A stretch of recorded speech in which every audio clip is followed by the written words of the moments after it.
Nice. There we go. At first, happy Wednesday. Going to briefly introduce myself. I am Felix Weber. I'm in Project Catalyst full-time since 1.5 years now. It's when I left my day job to say, hey, cool, this is what we are doing here, building here. It's definitely more work than anything else.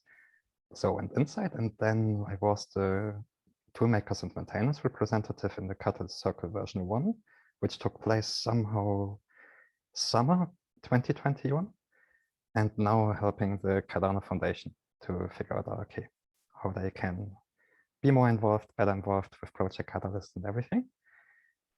And today, having the pleasure to be the host here for you with the topic to say Catalyst Circle, what the heck, and objectives. And at the very first, I would love to ask a very first question. Who in the room feels safe enough to say, what is Catalyst Circle about right now? Is there anybody? Yes, I'm new to this, and I'm very happy to to be the one asking silly questions.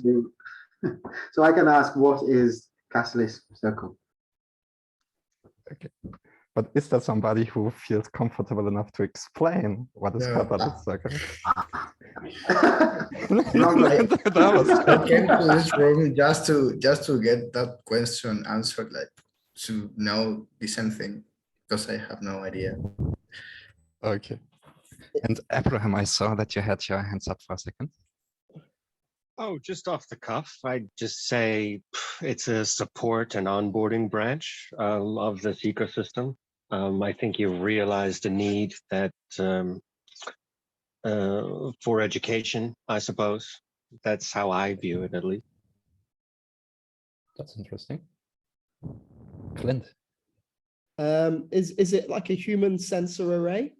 So basically it's their job to listen to what's going around in Catalyst and bring in lots of feedback for improving Catalyst? Exactly. There you touch already on it. It's a human sensor array, like it's announced also and introduced each time. But now, what the hell is a human sensor array in this regard? Can somebody explain me what the fuck is a human sensor array? Because Clint, you gave already some nice hints.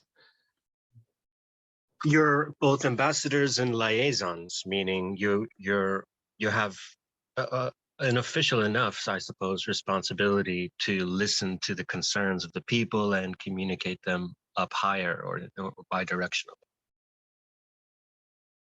So you already 2 times that listen to the community. And why the heck should it be important to listen to the community? What else is there? Without users, what use is there for a system? I want to bring something to the table. I don't know if you saw, but Mauro and Elias is here as well. We went to Polkadot's event last week, and they talk a little about how the future of governance is going to look. And I can't seem to help how many key elements that seem to relate to Catalyst there were. And there was a thing, I don't remember how it was called. It was like Polkadot Council, and I couldn't help but think of Catalyst Circle, right?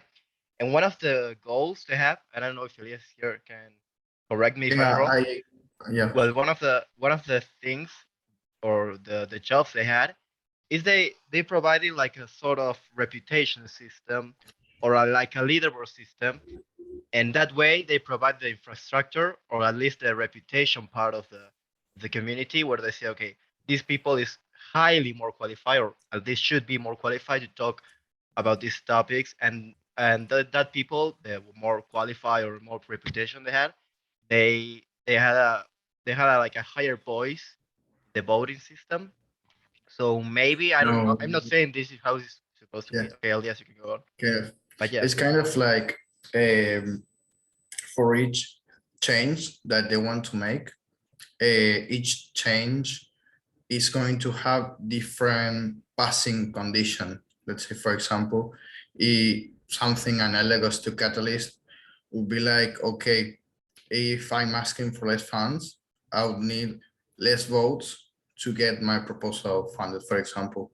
So depending on the impact of the change, there are different timeframes and different conditions for something to pass. and what Lucas was talking about is that what happens when something is critical and you're trying to change something that really needs to be changed. Who is to say that? And in order to be able to allow some group of people to say, well, this is critical, so we are going to lower the parameters for this for be approved.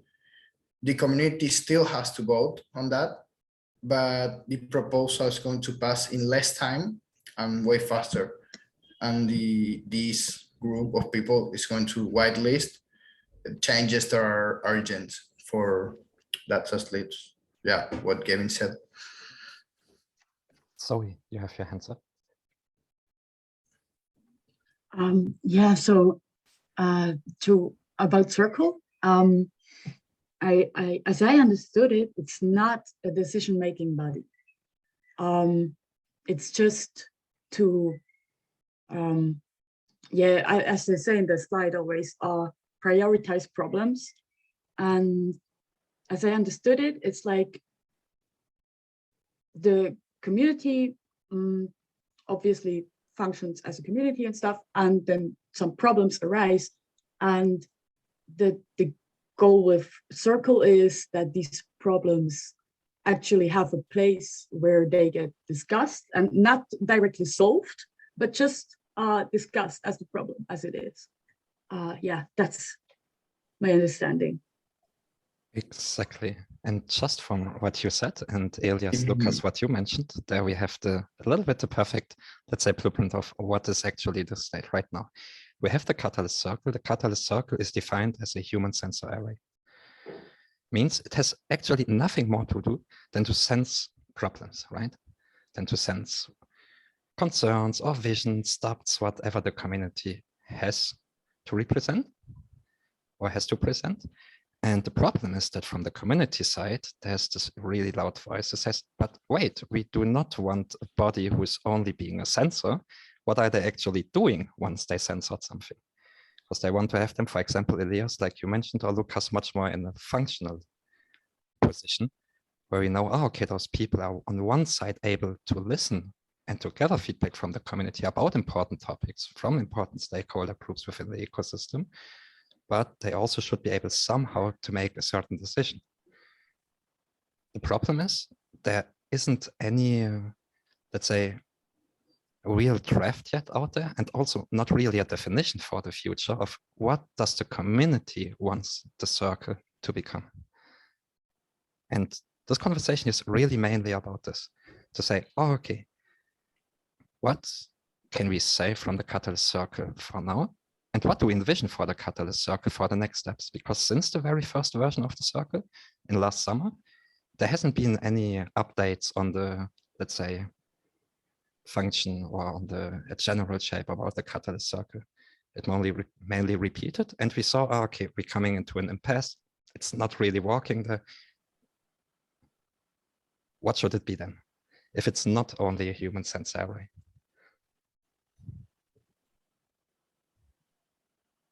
Have a question. How the catalyst circle objective is going to differentiate from the Cardano improving proposal mechanism?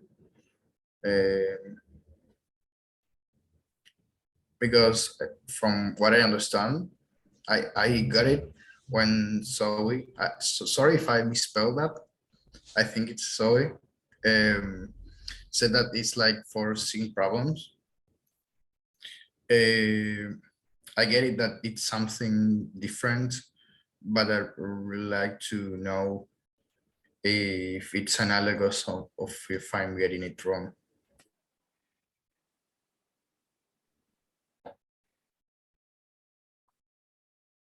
Sorry, you want to give? That was my question. Sorry, can you, I think I didn't catch the question. Okay, so if you check the CIPs, the Cardano improvement proposals, that's where like problems are discussed. The catalyst circle would be like for moving the those problems to Catalyst. That makes sense. I don't know if I'm trying to understand how this works. Okay, so the CIPs are purely technical. That's Oh, also a different process. It's a process outside of Catalyst. Catalyst actually doesn't have anything to do with them. You know, you could be a developer funded by Catalyst and then also working on a CIP that will work, but the processes are not connected. And yeah, so the funding process in Catalyst does not yet maybe have any. The Catalyst process itself does not have any like internal proposals. You don't have like an additional process for like, example given Catalyst parameters. So all the proposals that are at the moment in Catalyst are just about projects from individuals, whether they are participating more in Catalyst or not, doesn't matter. And yeah. Yes, thanks a lot. there are. Sure. That's exactly what I asked. Thanks Cool. a lot for getting the question. Awesome. I'm very bad at asking questions. Yeah, Okay, feel free. Please thanks a do. lot. And Abraham, you have your hands up, and then James. Hey, Felix. Hey, Felix. Nice to see you again.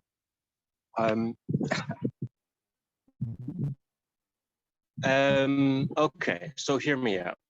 I've been learning a lot more about the agile development process, and as you were speaking, it made me wonder. I'm in an agile process where you have planning, development, internal testing before release, beta testing, right? And then you release a product that originated from the beginning from a use case derived from research, community research. So it made me think of like several points in the agile process that Catalyst Circle could be an official integral part. The information gathering that informs the planning of the next features, the internal testing, beta testing before things are even released, and what you already do naturally, putting feelers out to see how people feel about. Just muted yourself, Abraham, for your last sentence. Did you hear that? Yes. Okay.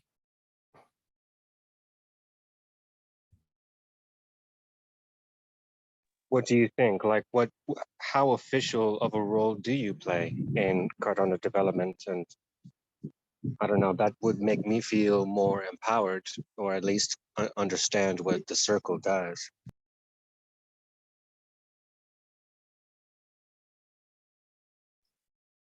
From your perspective, to really much more say, okay, Circle. I didn't get fully how you linked it to the agile development or agile project management, but to say, okay, that Circle should be a sandbox.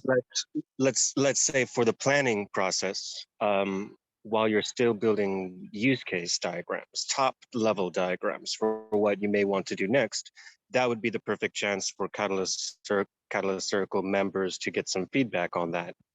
And then once you begin after development and testing, these iterative tests before you release this package, Catalyst Circle could include its members in that testing and feedback process.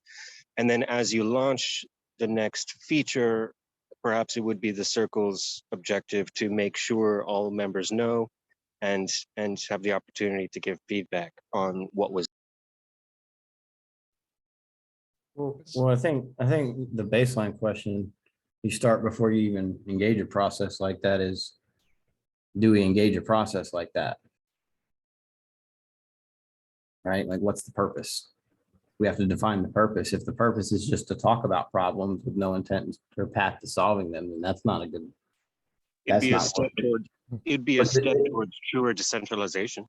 Well, the decision is at this point, do we have a circle that engages to solve problems, or do we disband it If it's not solving problems, that's a decision tree, right? Do we want it to solve problems or do we not want it to solve problems? If we want it to solve problems, now we're in the realm of the discussions and the paths of how we do that, the appropriate, mechanisms to get there.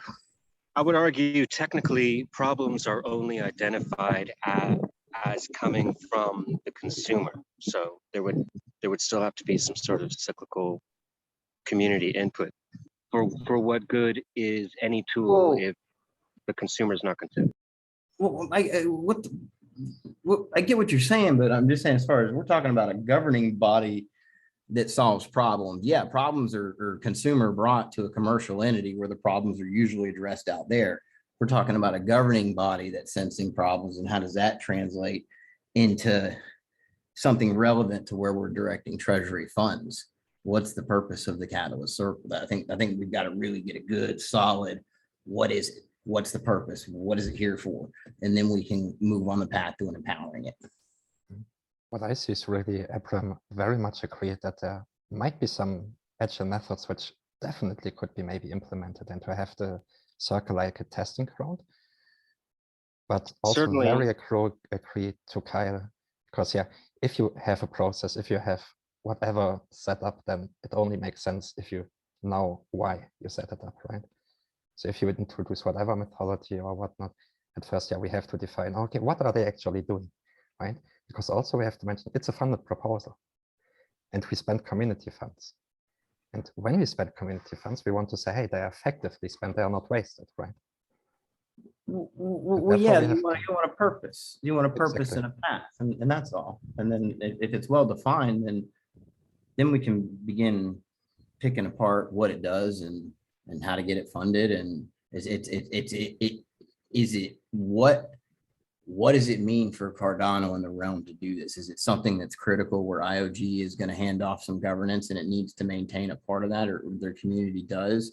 Is it something where it's more or less organizing ballots that are presented to the community, even though it's an open protocol? Is it a group that does that so the community is well informed in that regard? Because, the decision making, yeah, the community should be voting on anything relevant, anything meaningful, right? We all should. So we should be presenting them with votes very quickly, very rapidly, and enabling the technology for the community to easily participate, right? Where it's not a burden. So it's very easy, it's very simple. And so I don't know, maybe that's a purpose. Sorry, people got your hands up. I'm not used to the hands. I'll shut up.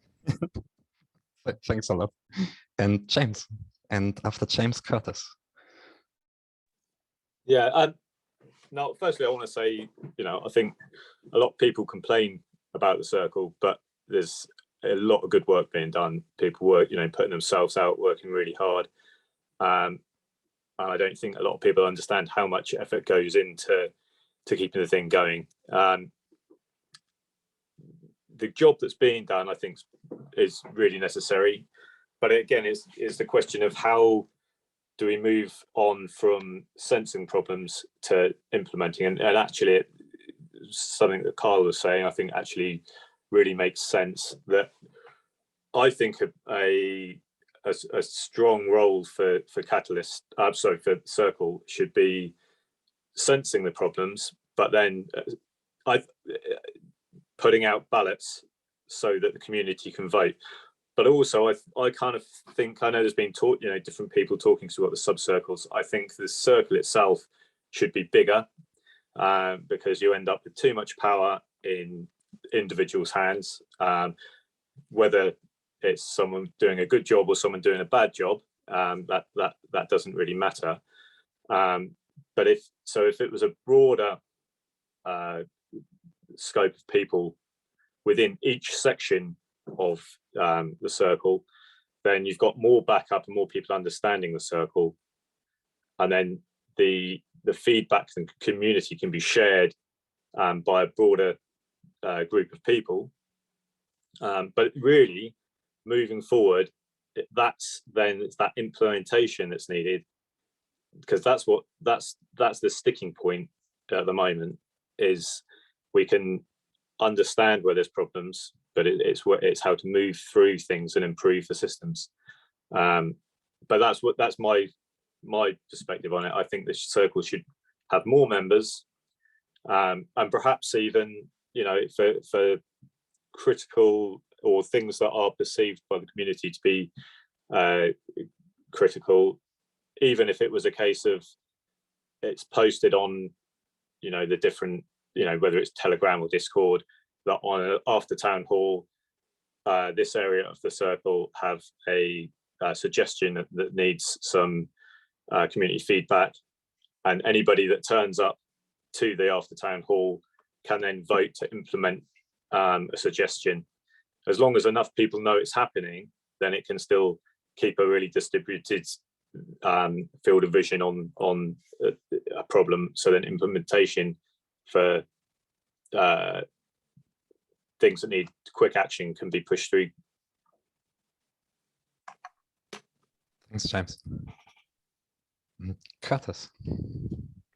Yeah, sorry, I know that these conversations have happened many times, so I'll try to just summarize previous discussion. Excuse me, about the SIP process. I agree that that's not really applicable here, but I do think that it kind of deserves a place in the process potentially. So once the community decides on a set of solutions, then the SIP process could hopefully simplify the implementation of that solution using that mechanism. And if we look at the existing governing bodies and what is obviously the consumer, the end user is not reporting those issues up to the governing body. It's a collection of problems that have been addressed by corporations and large entities.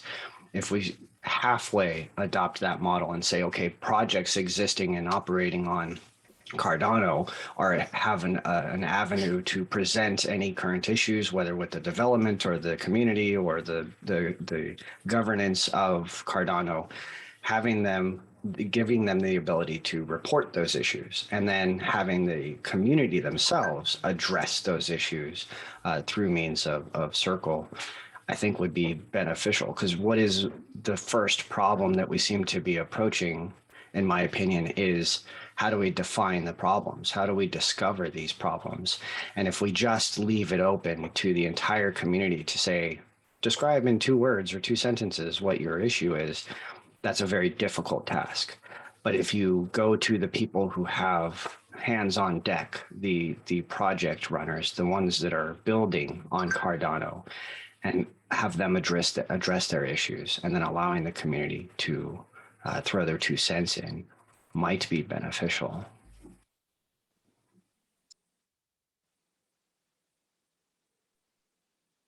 Beautiful. James, Curtis, what can I say? Amazing. Definitely good. Really nice one. And so many hands up. Joe, and then Zoe.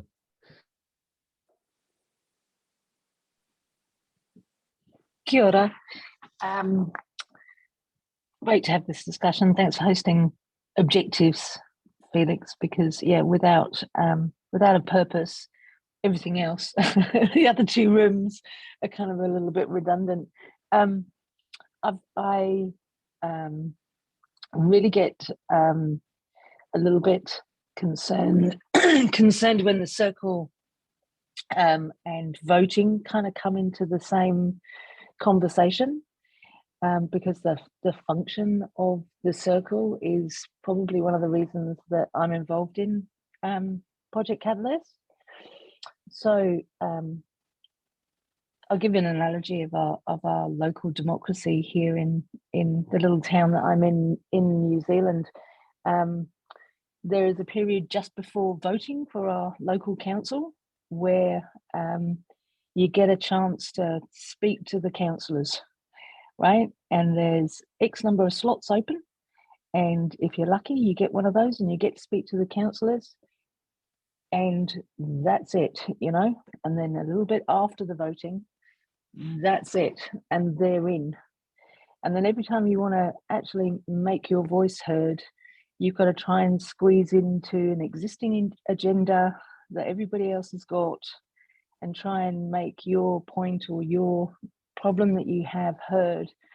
So it's very, very limiting. It's not very democratic, and you're not sure whether your voice has actually been recorded anywhere.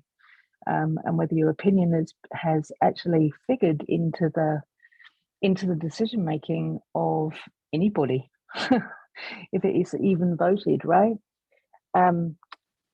Circle for me is an opportunity to bust that kind of democracy way open, right? And have a constant, ongoing, continual process where community voices can be heard. I think that there is some limitation right now with the structure of the circle. So representing these functional groups, you know, voters,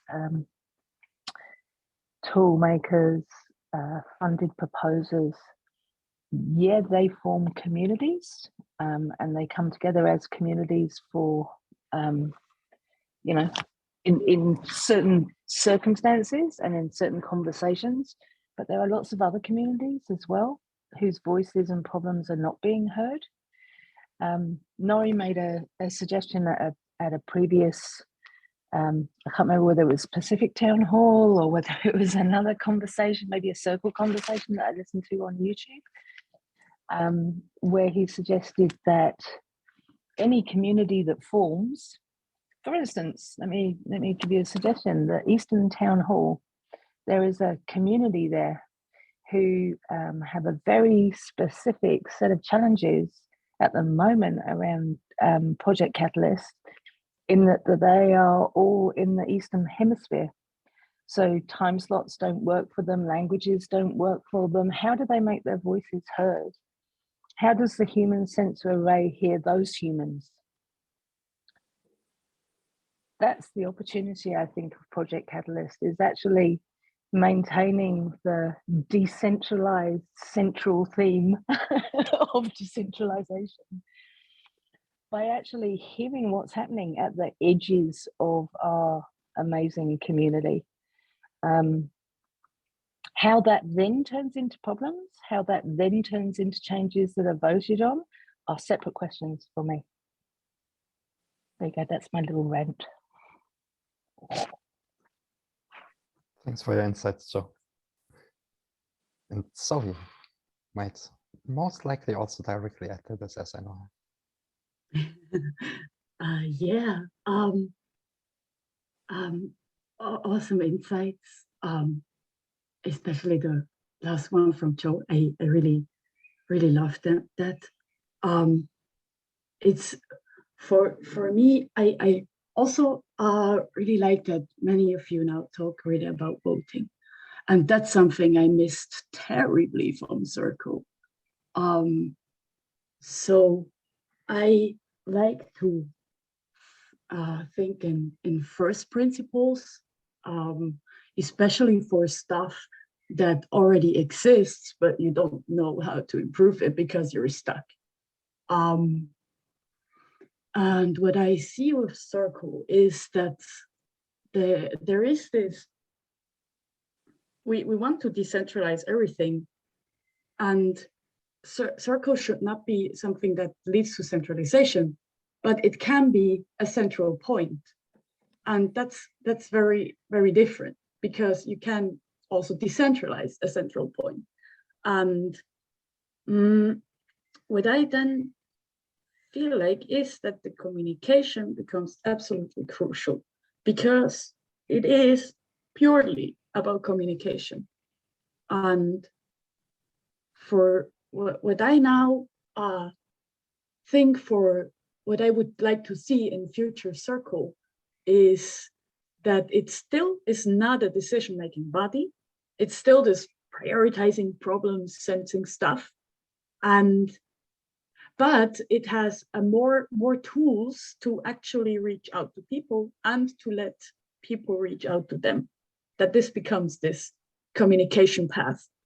And yeah, then also the communication into the whole community. They always have a slot in the town halls, so you could easily use that to say, hey, or add a part of where you just present the prioritized problems. yeah, and then there's also this GPS thingy, and that's a framework to solve stuff where many people would like to have a say. And I'm not saying that GPS is this missing piece, like that, because it needs to, it is its own thingy.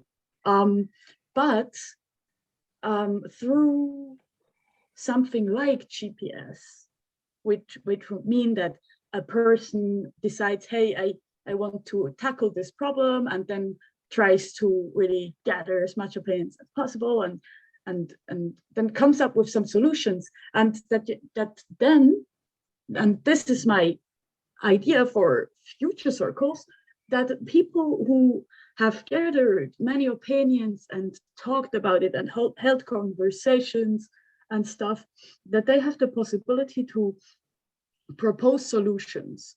And then it's not about, yes, this is perfect, now we do it. It's just about, hey, okay, that's a possibility. Now let's just present that to the community. Example given in this prioritized problem slot, and vote on it. Yes, that's something that would be awesome. Thank you. Thank you. And Clint. Hey, thank you. I just wanted to say, basically continuing from what Zoe said, I think that was really good point there. From my own limited experience when I was in a large organization, you know, over 150 people working in a company, what I found was people are always busy doing, like, trying to implement this, change this, new programs, this new thing. And then it can almost get to the point where people forget to stop and assess what's happened and what worked, what didn't work well. And the problem is you keep moving forward and then you end up losing some good things that you were implementing in the past already. So I think the human sensor array is very, very important to be there identifying these issues or potential issues. And then I just felt like Zoe was saying, perhaps maybe what could happen next is, once they prioritize some issues that need to be looked at more in depth, could the circle reach out to other stakeholders and form like a brainstorming group to brainstorm the issue further, and then, like Zoe said, present it to the community, and then the community can decide how to move forward with the issue, if it needs to be responded to, or if any changes can be made, kind of thing, implemented. Yeah. So that was it, really. Pretty good points, indeed. And I just can second what you said. Definitely happened already. That, yeah, we missed already the opportunity to assess, have a reflection, and figure out, oh shit, we forgot some stuff we did a half a year ago and we don't do anymore. Why? Worked pretty well. Yeah, exactly. It's easily happens, right? Because there's so many people, everyone's working on so many things, right? And, you know, everyone's very motivated to keep progressing. So yeah, I mean, it's important to, I think, you know, as a human sensor array, this is one of the things it can benefit the community from looking into these. Yeah. Then Tivo. I will take a point back to Sky questions. Do we want to solve problems or collect problems? And I think we reframed it a bit differently, or I would say that we don't maybe want to solve problems in Circle itself. I think it already has a huge impact to collect and organize that information for others. And what was brought up before I talked already was like connecting with other bodies and teams who are coming up with solutions. And right now it's quite hard because like people don't even know what Circle is doing and how they organize it. But I think as this iterates, there is going to be like a place where people can see, okay, these are the problems measured by like in a list that has all the problems, and the expertise and the groups can now attach their knowledge and skill to that and like take, hey, I'm working on this. And yeah, we do need like a reflective body, but I think there is also room for those reflective bodies to come up whose sole work is to look how is Catalyst Circle working? Is their processes working? Are they iterating and giving feedback to them? And then others who are also, facilitating this workshop, what was mentioned before, that Circle itself doesn't say that, we need a working problem because this problem right now seems like very important. Yes, they might signal that, but then there should be like, hey, if that's so important, let's move that to this working group who now helps to gather even more feedback. Okay, do we need to facilitate something now? And if we do, then it's again shut down to some tunnel again for those people who facilitate, gather the people, the groups, and like you specialize the groups into different aspects. Some people are going to be in many groups and you feel like, whoa, what is this centralizing happening? But I think if we always keep an open state and like an open transparency, how all of this system works, how could you get involved, then it kind of, the human nature takes like, hopefully on hold that, I trust them because I'm also able to get involved and I know how they work. But right now we are basically building reputation. And luckily we have now technology where we can track this and transfer value, the trust. And so I think just one more year or a few more years, and we're then going to measure that same thought process on more of like a, I don't want to say binary, but like a more analytical way. Hope you noted this on your My Report. And then no, that is lost forever. No, no, we have the recording. We can go through it. And then Matthias. Yeah, thank you. It's tough to follow all of these great comments up with anything additionally or equally insightful, but I think one thing that I would like to add is that from my perspective, addressing the objectives of the Catalyst Circle, what it is, what it should be doing, etc., what it is, what it was supposed to do, I think they all relate back to the question really to what Catalyst itself is, right? And there's a common definition, right? It's the largest innovation fund in the world, right? That is one definition, but even that in itself can mean very different things, right? The word innovation, many people understand it very differently. And one problem that I've personally witnessed is really the different understanding of this innovation fund, right? What can be funded, what can be experimented with, what is the purpose, right? I heard GPS, the global positioning system, great, right? We know where we are at, but in practice, when we think about GPS, it's like, okay, where do we want to go, right? And to me, that is really the big question in what is Catalyst for? And if we come to an answer or at least a better understanding, which is maybe not even a definite definition, but be as a collective or various sub-communities actually, right? We are kind of in this cloud together. Hopefully we can arrive on some goals, what our values are as a community, right? What should Catalyst be? And before we answer that question, I personally feel like a discussion on the Catalyst Circle in itself, we just going in circles, but not the circles that move forward. It's you spin your wheels in place, kind of, because a lot of what has been said is great and it's important to know, but those are also things that I heard half a year ago, a year ago. So just wanted to point that out. You mean a spiral? A spiral, yeah. Not necessarily a spiral, because they're just the thing with a spiral is, even though it doesn't look like it, you're already in the right place. Yeah, we can have a offline discussion on that, what I mean. Thank you. Thank you, man. And Elias, and then Light. Yeah, I think I now got what Catalyst Circle is. And yeah, I would like to add that it's very important to help some people if they did not understand it yet. It's kind of like looking to the future of Cardano.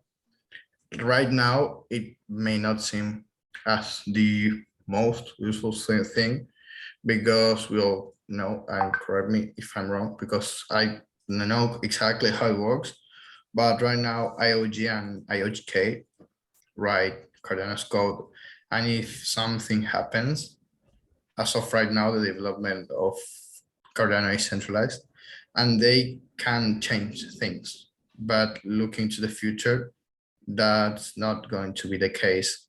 And I know that the idea is that Catalyst evolves into something that is able to do the same things that IOG and IOGK are doing right now with Cardano. So there is a necessity for some entity to be able to tell the people when something is critical and something is not critical. Because if you want to change something that's important in a short period of time, you need someone to tell you this is important. Because if not, it is going to take a lot of time, and you can like make those time shorter for everything that's important, because there's a need for some security in that aspect. So yeah, I kind of got it, like how it works. The idea is to like show the, like uplift the issues to the community for the community to solve those issues as quickly as possible if they're critical. And yeah, I really like I know, did I get it? I'd like to know. Pretty much, I would say. Thanks.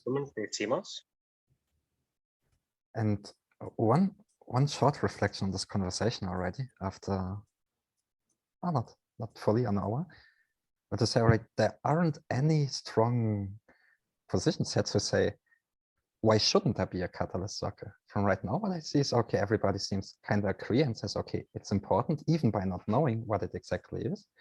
Also by not knowing what exactly it needs to become. You haven't gotten down the list yet, just yet. Okay, cool. Okay. Yeah. That's awesome. We didn't get there. No, we're nowhere near there. I mean, We're not there. Right. So let's hold on, gentlemen, because I would love to hear some good arguments why there shouldn't be a circle maybe as well. So Lloyd, up to you. Okay, so I hear human sensor array.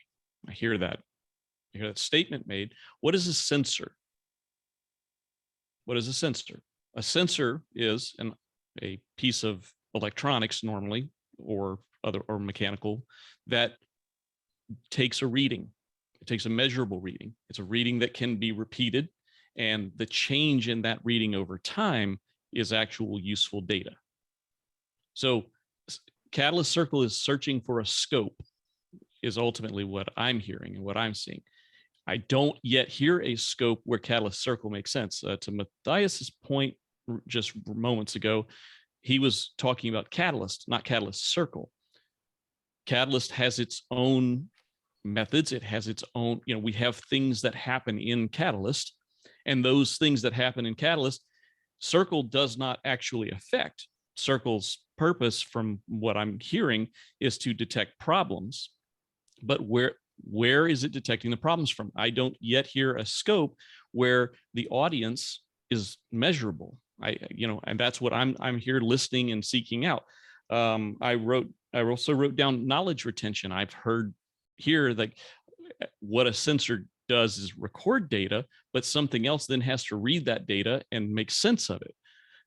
If you're searching for a place to exist, if you can make it to where you can reasonably record something and then model that recording over time, then you're meeting this goal of being a human sensor array. I'm searching for that. I'm looking for where that's happening or where that's capable of happening in the system the way it's built. I'm not finding it. And The last point I'll make, and I'll leave it there, is there are exclusive and inclusive ways of performing governance. And by its nature, Circle is currently an exclusive way of governing. So where does an exclusive way of governing fit in a decentralized development environment? And that's what I'm trying to understand. So, and I'll leave it there. Beautiful. Thanks a lot, Lai.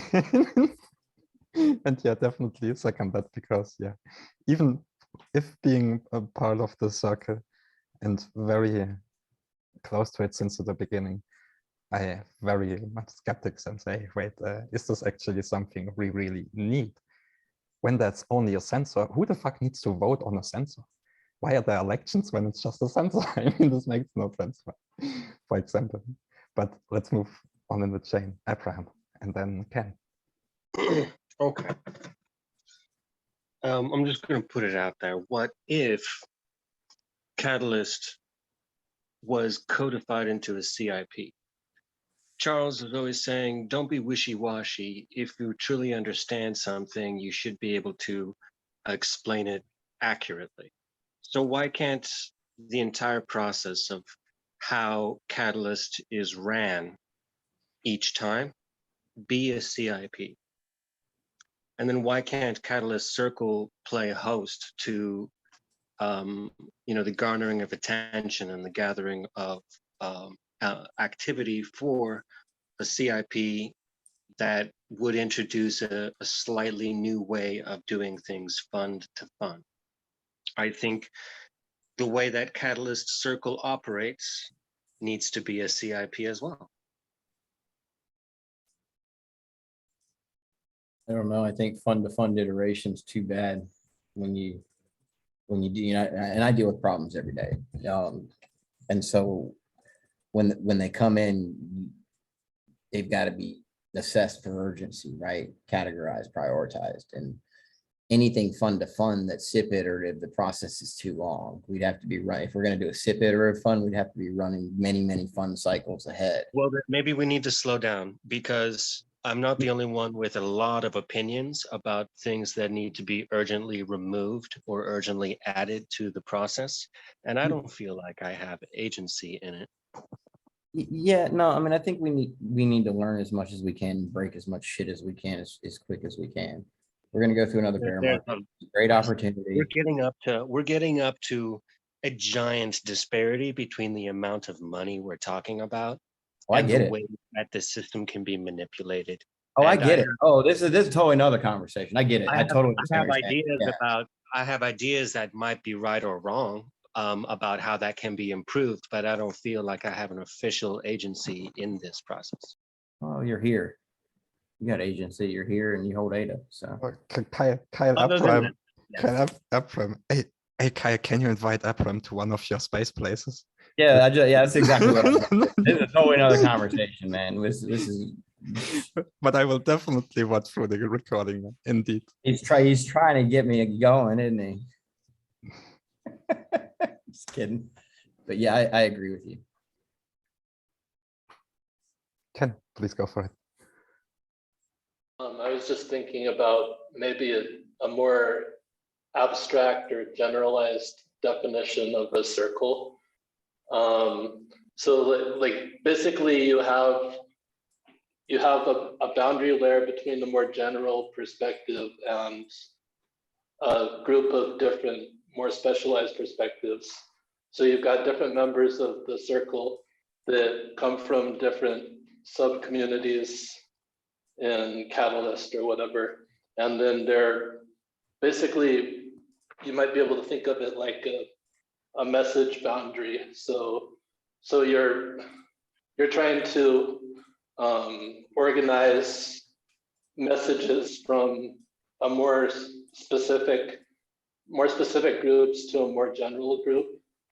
And if you look at it from that perspective, you can use the same definition to describe the circle as you do one of the challenge teams.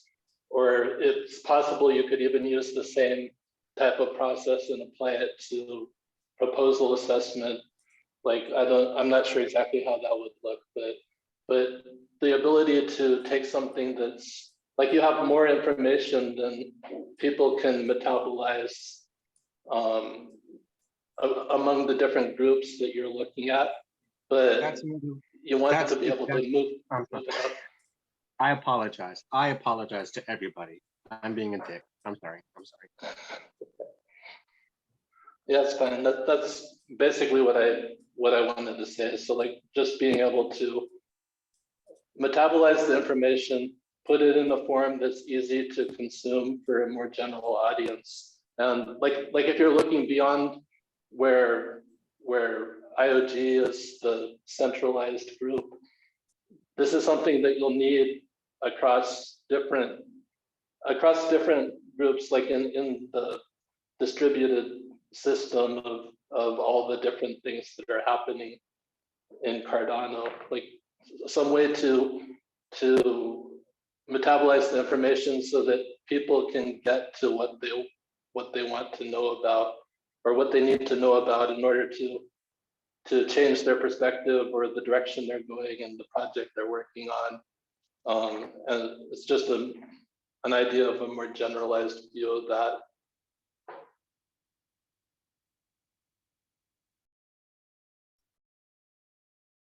Bunch of You know what? sense. I'm seeing I'm seeing this system evolve to be something more analogous to the U.S. democratic system.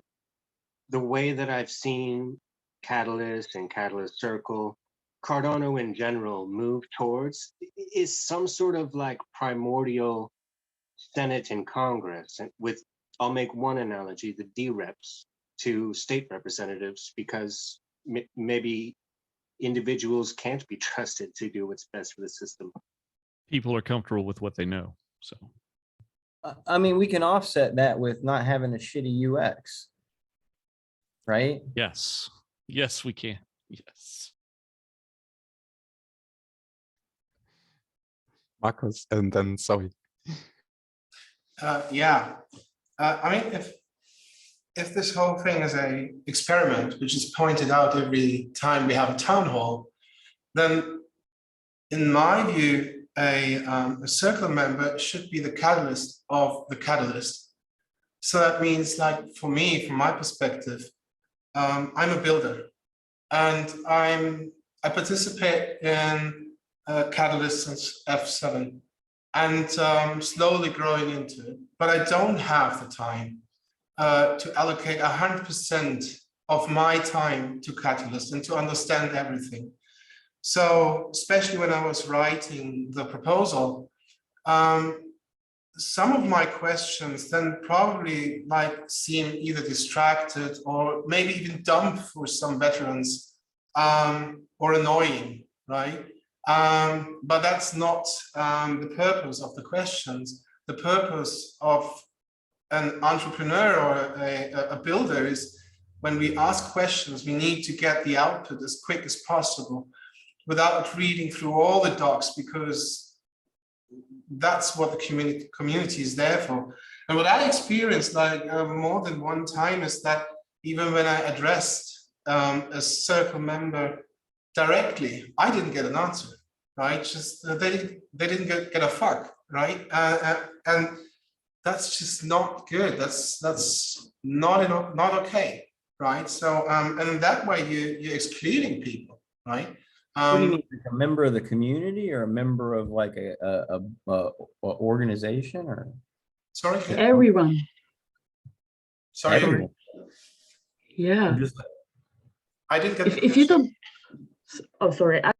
No, this is good. Y'all work it out. Yeah, this is good. I didn't get the question. Sorry, Kyle. Yeah. So, and like, it was addressing a specific thing, right? Like asking for, is it okay to get to propose for funding regarding an ISPO, right? I think that's a legit question. Is that okay to do, right? And I did not get any answer on this, right? For example, that's a loaded question, man.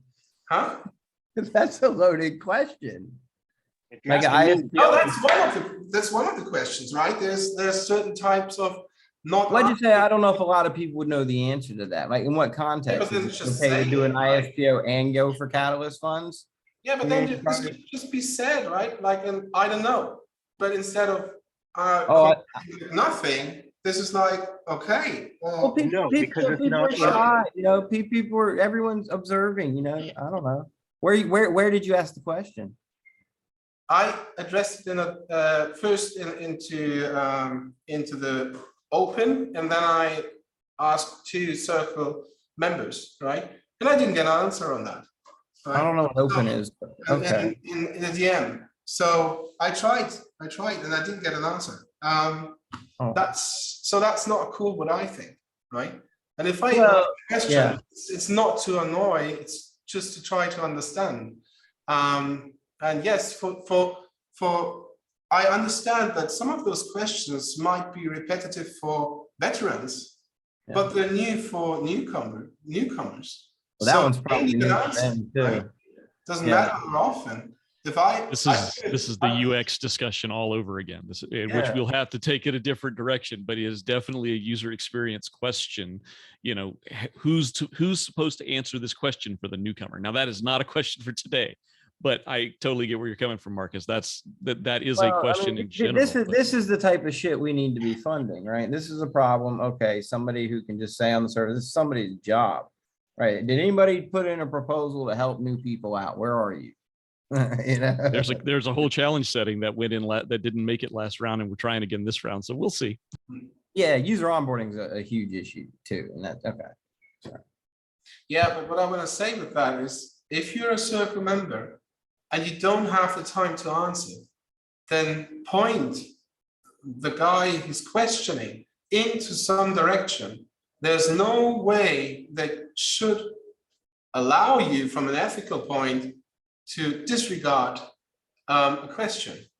That's what I'm saying, because that's abusing your power. You're the guys that people look up to, right? And say, okay, you know everything inside out, hopefully. And you should point me into an answer, because I would say in many occasions, you're the last resort to be questioned. Yeah, I don't know. I think I would argue that falls outside of their scope. Just base of knowledge. I mean, solving problems. I mean, the Catalyst Circle scope is problems within Catalyst. So if it was like the question was in the scope of, is it okay to do an ISPO while also submitting proposals, I think the community might kind of look down on that if the ISPO was taking ADA rewards too, right? That's just a political question. Anything beyond that is out of scope. Is it okay in your laws, your country, any of that? The Catalyst Circle is not going to be that expertise. And that's probably why you didn't get a response. They just don't know. Yeah, but then just say, you know. I understand. I understand your premise. It's new. It's an interface that's presenting itself, or it was perceived by you as a presented interface to Cardano. And I'm sorry about that. But if you want to DM me offline, I'd love to have a conversation with you. So if you got questions, I can maybe help with some of those. And general also, when you go, for example, on the Telegram Catalyst or on the Discord even, you have proposal mentors, you have PAs and VPAs. And definitely those are people who are very responsive as well to everything. And usually if you drop a question there, you get a nice answer as well. And sometimes stuff like this is even better to ask on a public space, not go directly to a person with a DM, especially when you are new in a community, because this could maybe also seen from the other side, like, wait, for example, from a Circle perspective, why does this guy comes with a budget request for his own ISPO to a Circle rep, but does not go to a proposal mentor, for example, right? You see, well, wait, what not? For example, just to try to capture both sides. I think the point is really interesting to say, okay, what is actually in scope and what shouldn't be that much in scope, for example. But highly acknowledge that, but always like point them into the direction, hey, ask in the open, right? Logically. And that's what I wanted to point out. It's definitely true, very much. And maybe that could be captured in like a code of conduct or, you know, behavior, whatever you guys would say is expectations of circle members or whatever. And Zoe.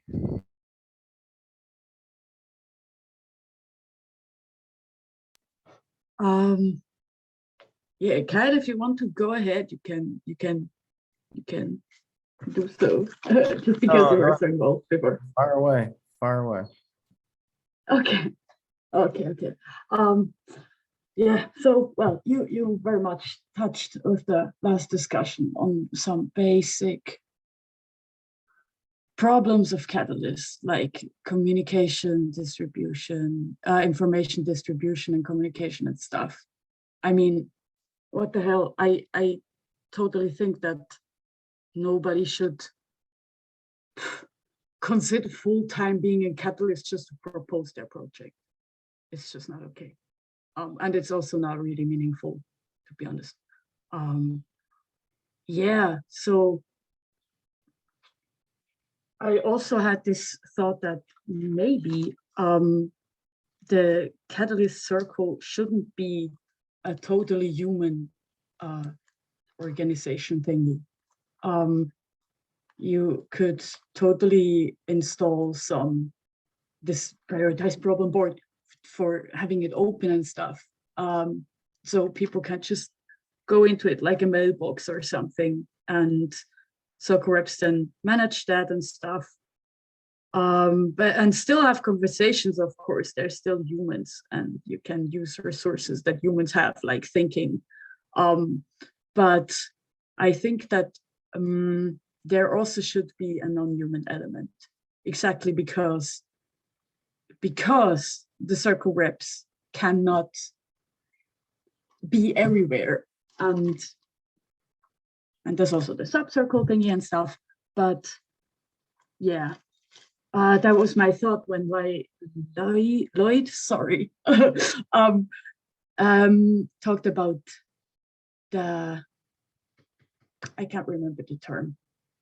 Yeah, just because of those comments, then yes.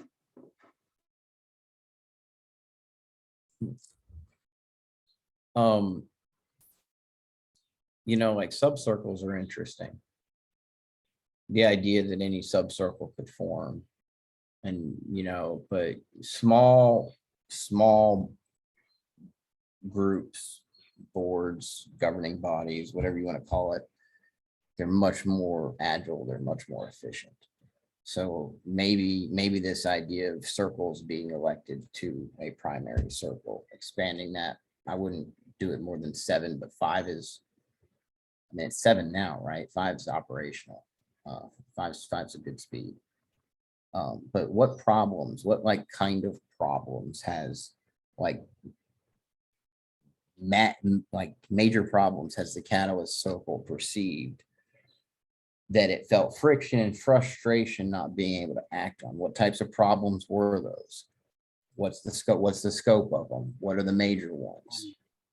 Can somebody kind of just comment on that real quick? I'm just trying to, because if it's a UX thing, we could potentially hit head on, do a whole UX overhaul of Catalyst, top to bottom.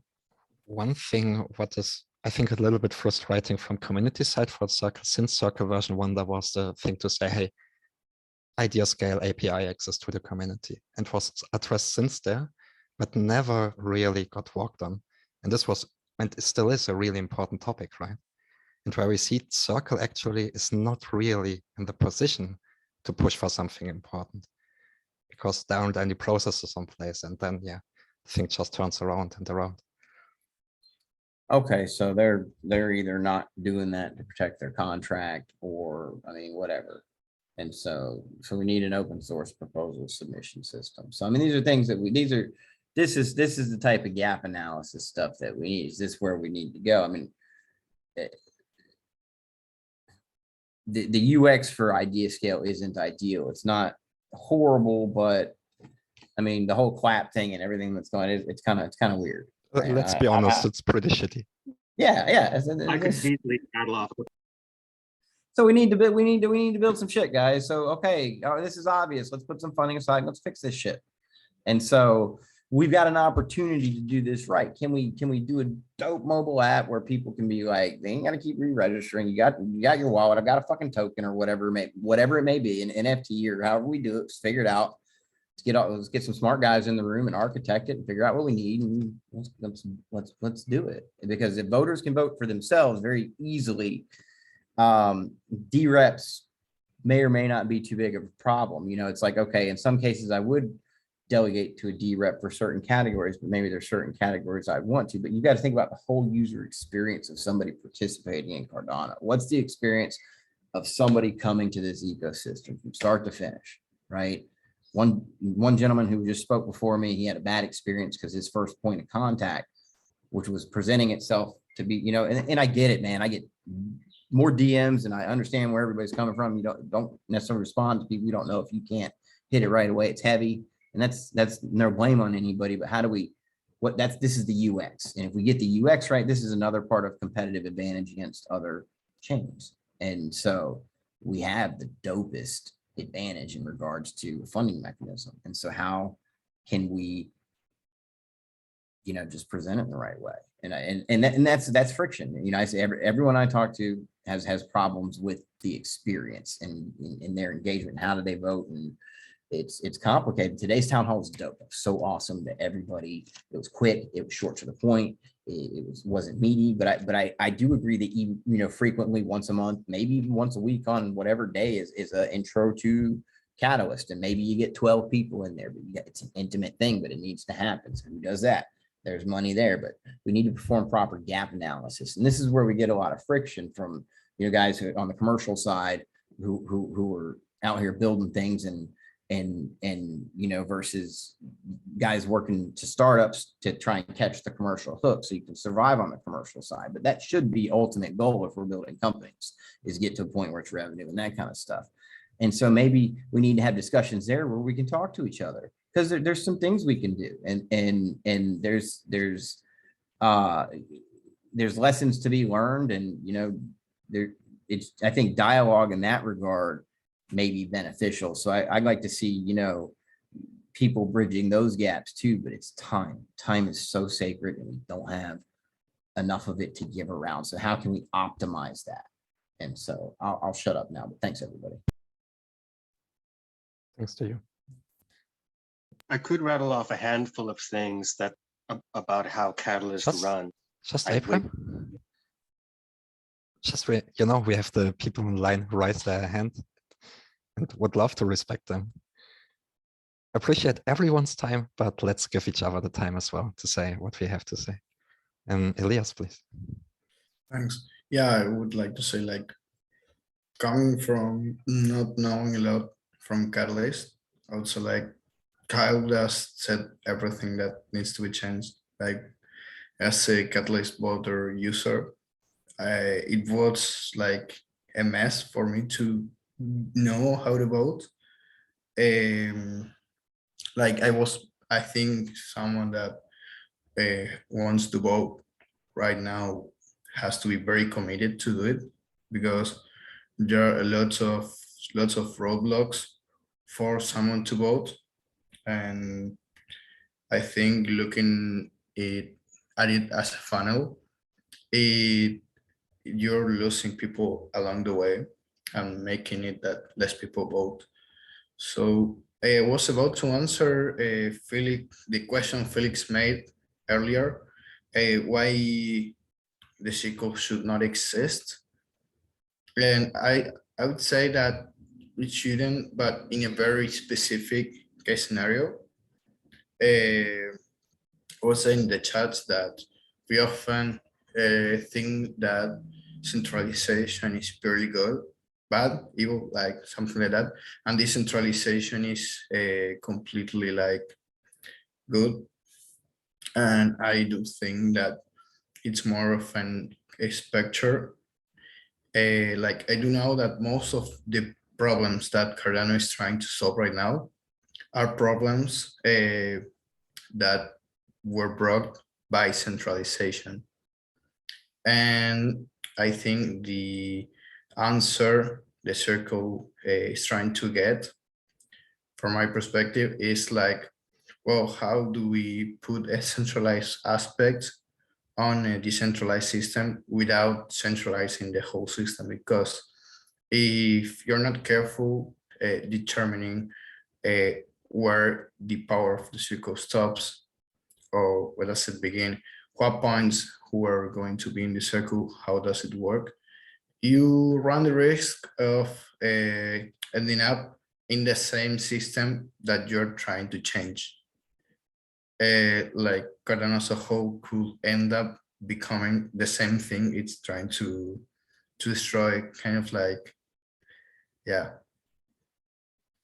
So yeah, in that specific case, I do think it's a necessity, because if the circle is not made, there are two scenarios. The circle is like made not as carefully as it needs to be, and you're on the risk of Cardano as a whole getting centralized.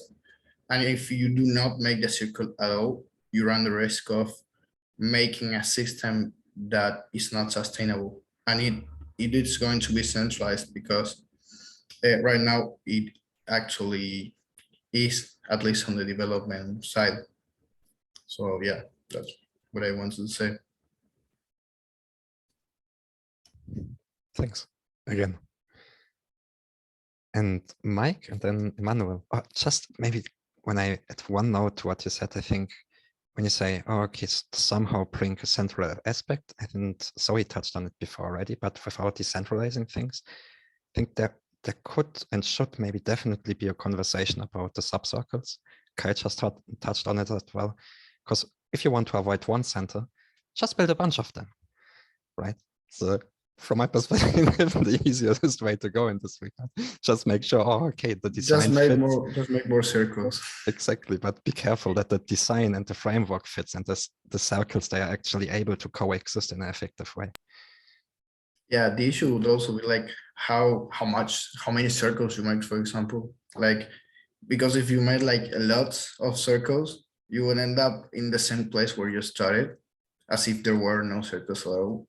And if you make just one, you're centralizing it more. So yeah, I find these things very interesting. And I don't know if anyone realized, but governance is so hard to tweak that there isn't actually any purely governance system that actually works right now that is decentralized. Not even governments have decentralization. There is not a true democracy in the world. As democracies right now are not entirely democratic. I came to that realization talking with a friend about this. And yeah. It's an unsolved challenge in thousands of years, definitely. And on this point, just before going to you, Mike, maybe we can ask Tommy and the PA subcircle if they would be maybe able to host a session, and just to introduce already what they did with the PA VPA subcircle, because they spent a bunch of time and energy already in setting up a first subcircle in this regard. And they made a lot of important experience there already. And by the way, thanks for this, PAs, VPAs, everybody who is involved and engaged there. Yeah, freaky awesome. And Mike, please. Yeah, hey everyone.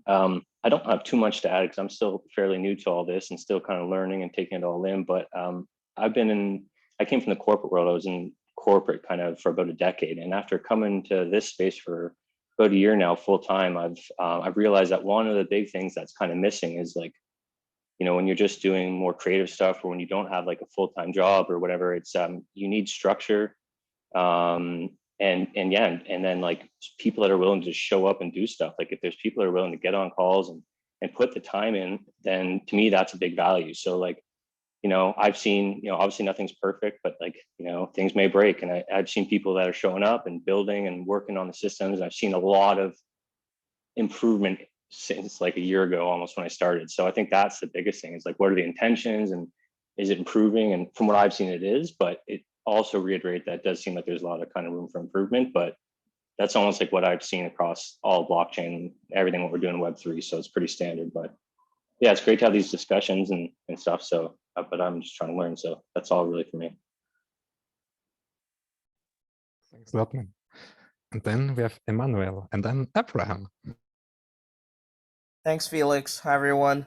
It's been a good session going on so far, and I want to start off by saying I really align with a lot of the sentiments shared by Kyle and Zoe and Lloyd in terms of the need for UX, improvement, and also a good focus on communication. And with Marcus, I empathize with what you had to go through. Your concern is valid, but then let's come back to the circle as a whole. I jumped in not midway, but a good portion after you guys started already. But then it's still not quite clear where the circle gets its power from, like what gives it teeth.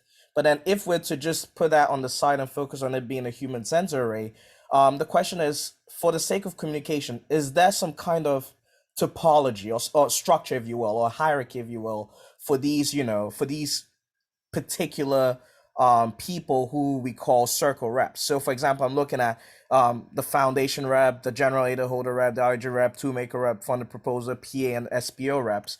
Like, do we know if they know what hierarchy they fall under? So for example, with Marcus's question, for example, that was a question that could have gone to the ADA holder, the general ADA holder, and then escalated up to given SPO or what was the name? The Cardano Foundation person. Because then that way they would be like, oh, I'm just the general ADA holder person. This is what ADA holder people think, but let's see what SPOs think from them. Let's see what the foundation provides on the legal side of things. And then from there, we can relay that over to, say, the community advisor person to know how best you should make proposals around that then. So this need for a proper topology, I think, is key. And the sooner we can establish that, the better. In my mind, and this is something which I'll probably have to reach out to a circle rep team as well to kind of run a whole discussion with. In my mind, if you're able to at least facilitate the point of, say, foundation IOG up top, you have the general holder all the way at the bottom, such that that's always the entry point. There should be a good level of accounting and tracking. So far, I do not know how to track whatever goes on from the Catalyst circle. There's no way to tell what you're currently talking about, what they've talked about, what stuff they fixed. There's no reason why each circle holder cannot have an openly viewable bulletin board which shows what requests they're getting and which requests they've exactly signed off. The IOG and foundation reps should be able to at least cross-check the work being done by other people, and that way you have a flow control of who is doing what and what is happening where. All right. Back in the day, Allison had this thing called office hours, and she was the only person I know who did that. I jumped on multiple office hours with Allison, and no one since then has been doing that. That is not a norm, and that needs to become a norm. At an individual level, as an individual C holder, and also as a collective level, whereby you can have, Monday, Tuesday, every circle rep has their own office hours, but a selected day, maybe the Thursday after Catalyst Circle, is the general, the entire circle team office hours, where it's like, hey, come bring your problems over here. Also, by the way, maybe you're not comfortable, submit it to my bulletin board or submit it to this. Like, we need to establish that topology and structure and build analytics around that. And that would really be influenced largely by also good UX improvement. Right, we need to have a dedicated UX platform that allows people to say, oh, this is the message box directly for this person. Everyone else should be able to tell what circle rep A has read and what circle A hasn't read. They should be able to say check off. I don't know if anyone has worked with various teams, but you have apps like Shortcuts where you all have tasks. All right, I'm until recently managed community management for DC Spark, for example. Okay, and I made a point to always have a layout of all the various customer support inquiries that came out or business support inquiries that came out, and that way we had a flow of things. So I think that's something we need to focus on. If the Catalyst circle is not a circle of entire executive power, that is, it has no teeth. If it doesn't have any teeth, then it can, let it be a human sensor array, but let it be a human sensor array with actual, membranes and stuff to censor. I'm complete. Pretty awesome, tasty points. And what really is interesting, I think the circle itself, we never had the thought to have a hierarchy in the circle. As it is supposed to be, it's each seat is equal, but there is not really a hierarchy nor a chain or a line which really links the bodies together. So yeah, it's definitely much needed because whoever's connected with the foundation definitely has more reach than whoever's just the general ADA holder, and same thing for IOG. For example, everything we're talking about right now, we need the person in charge of tool makers and maintainers to be in here. We need a community advisor person to be in this call right now. Okay, we need what was the name? Pretty much those two right now, such that what the tool maker person is hearing is, oh, we need a UX overhaul. Okay, let me talk to community advisors and let's propose to people to actually make proposals that can fix this. Okay, and then let's look at what's the name? What's happening with SPOs? How can we put more information out there through their own channels with this? So literally, we're in a very good position in this call right now for like a lot to be taken down and actually start doing work. Like who's the current tool maker person? Joey Kesha.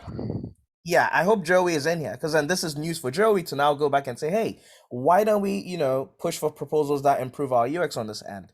That kind of thing. And then, Tommy's like, okay, let's find a way to guide people to actually write proposals the right way to help this Joey person, that kind of thing. And at least the IOG and foundation team or representatives are keenly looking and making sure that Joey's doing his job very well and all of that. Maybe Mercy can come and say, hey, we've already had these funded proposals in the past who've done this before or have done something similar before. Why don't we bring them into the fray and say, hey, we've funded you in the past, you've done a good job. What do you think of taking this on? And then you have a proper synergy. So it's not exactly an equal circle, but then at least you have a non-linear structure that is also very dynamic.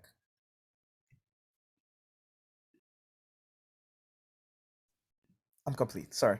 Can you nominate, or can somebody nominate Emmanuel for Catalyst Circle version 4?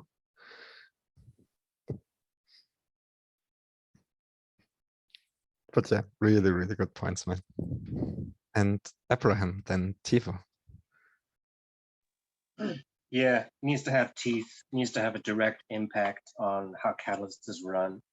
I'm not sure if anybody's keeping track of like comparing the performance of the policies as metrics as they change from fund to fund, and I wouldn't know how you would do that, but I'm thinking similar to D reps, maybe we can have C reps that are like state representatives for the US that can at least have a say-so in the fund rules, the codified CIP'd explanation of how Catalyst is actually going to run this time or next time. I would say like metric changes where the same policy lives on, but something specific about it changes is a minor patch, right? And new conditions or dimensions would be considered a quote major patch. And it would be nice to at least have a record of each iteration of fund, the codified policies that were followed for analysis. Second, yeah, there's not enough time to consider which policies should live on, but it definitely does. Either needs to slow down, or C reps or somebody needs to step in and provide like more of the opportunity for the ground level to have a say so, because you should be able to vote for or fire your C rep just like a state rep. Catalyst should be a fund for innovation. Those two keywords, fund and innovation, are being abused. In my personal opinion, it makes no sense if the purpose is to innovate, to provide money to things that otherwise would not have existed without the funding, and give that funding to entities that just don't need the money.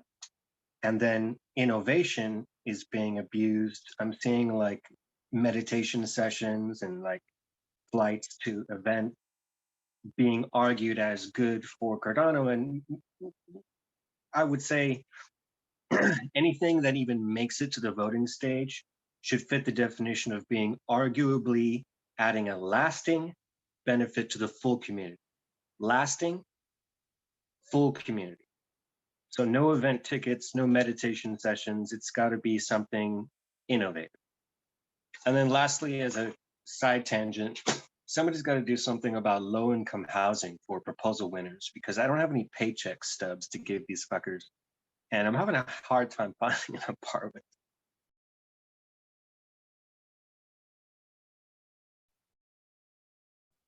Hope you'll find an apartment soon, mate.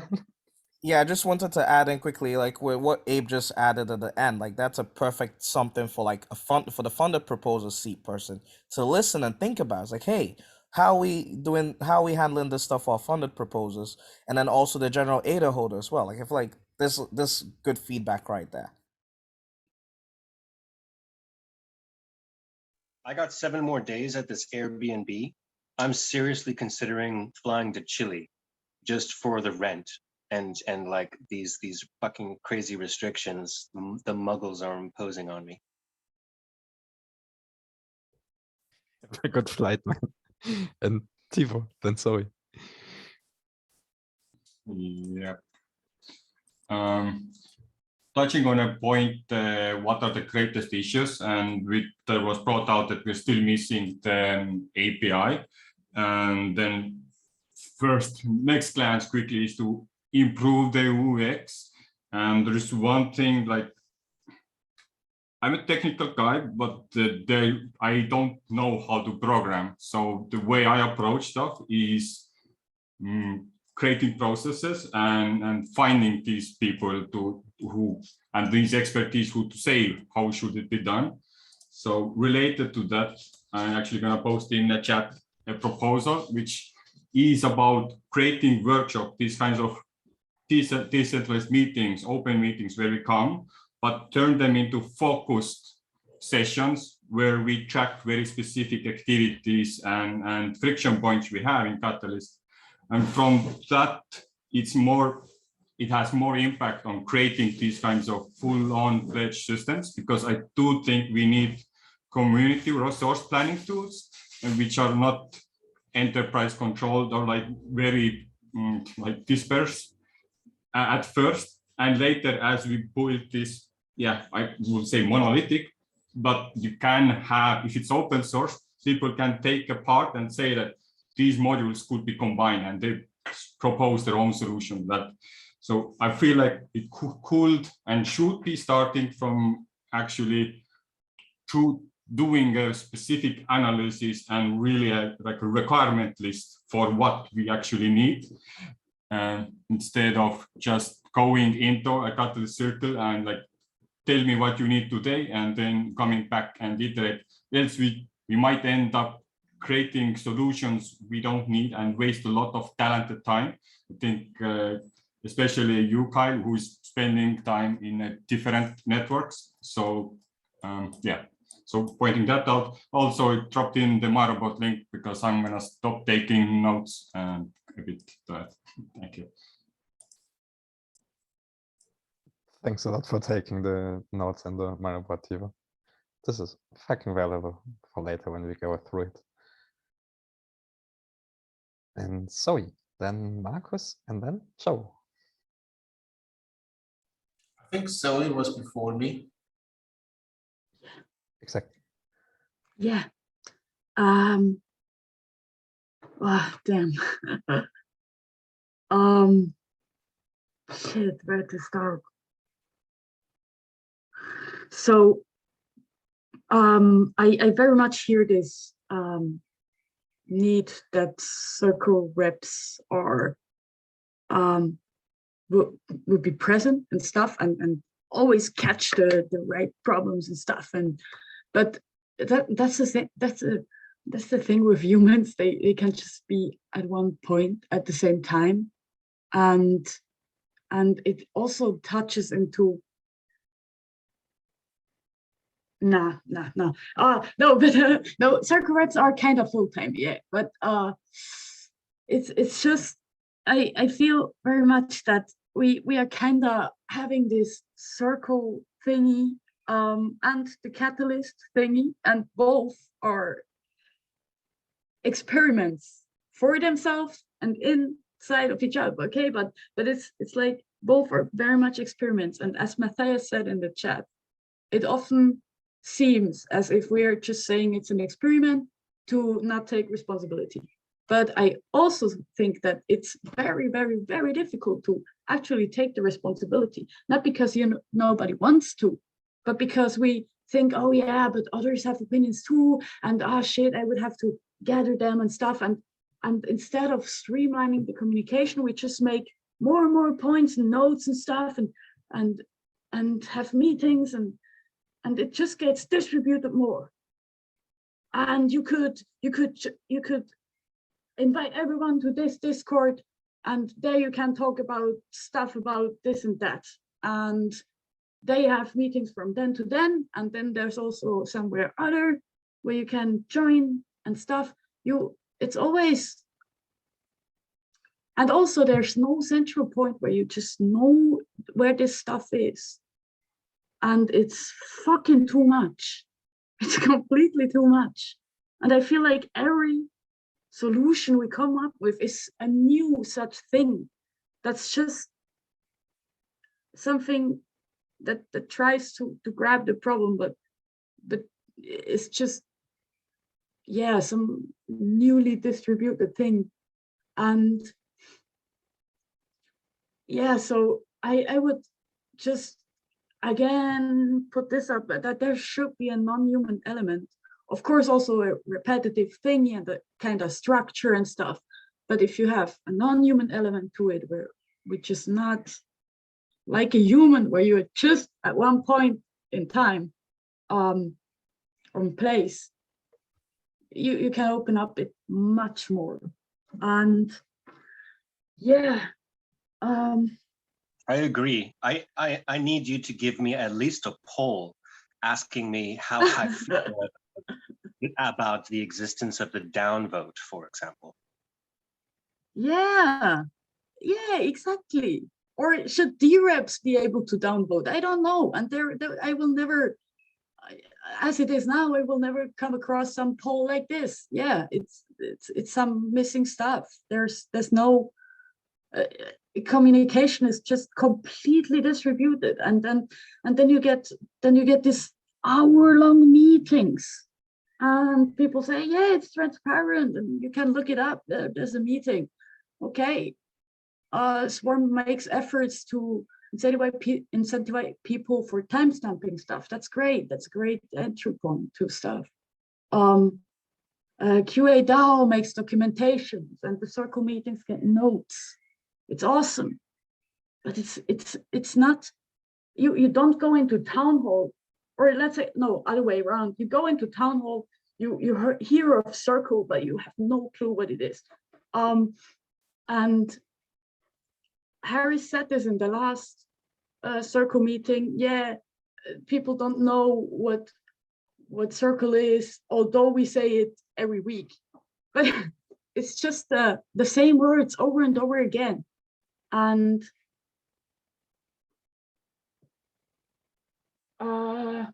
yeah, I actually would like to, if I may take some more time, I made some documents and have prepared a channel in the Swarm Discord. Oh no, a Discord invite. No, I also sent the document in the chat. And you don't need to have an account or something. It's completely anonymous and stuff. And there I tried to collect, or we wanted to have a place where we can collect problems with the circle. And some stuff that came up there, or actually came up in the discussion, but got collected in this document, is that the roles, or example given roles, are completely artificial, and seeds need to rise naturally. Because there I see very much this confusion of what's Cardano, what's Catalyst, what's the future of everything. And I mean, example given SPOs, you don't become an SPO and participate in Catalyst at the same time. It's not, SPOs are in my mind part of Cardano, not necessarily of Catalyst.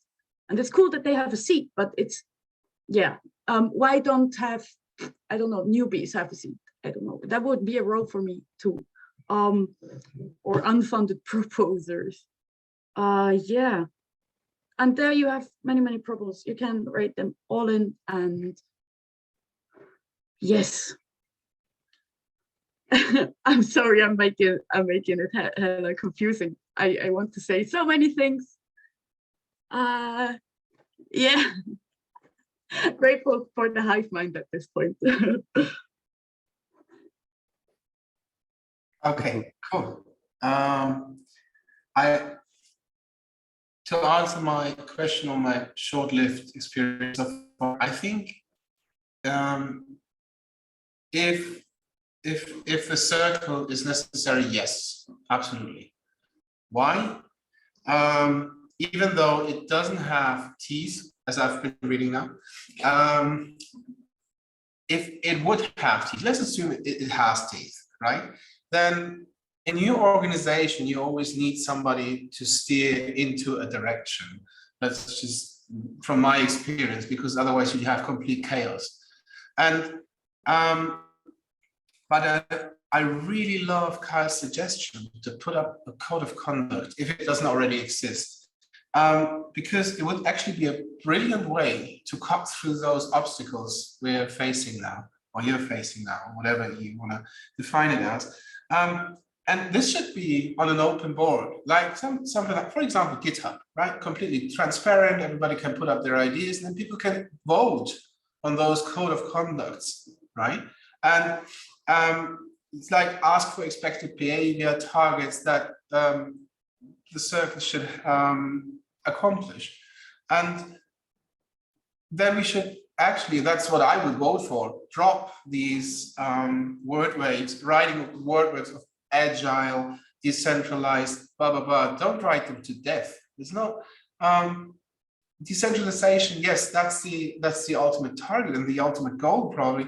But I've seen discussions where you would say, okay, it's entirely logical to use centralization first, but now everybody shoehorns decentralization to everything, and this doesn't work. I think I think it doesn't work. But with maturity of catalysts, the circle should grow. And at a certain point, maybe it dissolves itself somehow magically, right? And if a circle member violates the guidelines, because the code of conduct can't be more than a guideline, it shouldn't be like law that should be enforced, but it should be guidelines. But in a swarm, a guideline is much stronger than the guideline for an individual. And so it should be something between a guideline and the law if it's applicable to the individual. And then there should be obviously consequences for that if somebody violates that. But until then, I think, yes, absolutely mandatory to have a circle to steer the whole group, because those are probably those individuals that take the most time to spend on Catalyst and wrap their minds around. That's just my two Lovelaces. Wonderful love answers. Even some haters, I would say. Great input, thanks a lot. And Joe, then AWG.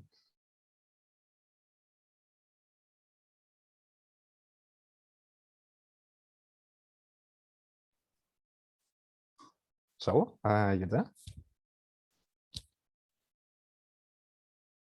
If not, AWG, go for it already.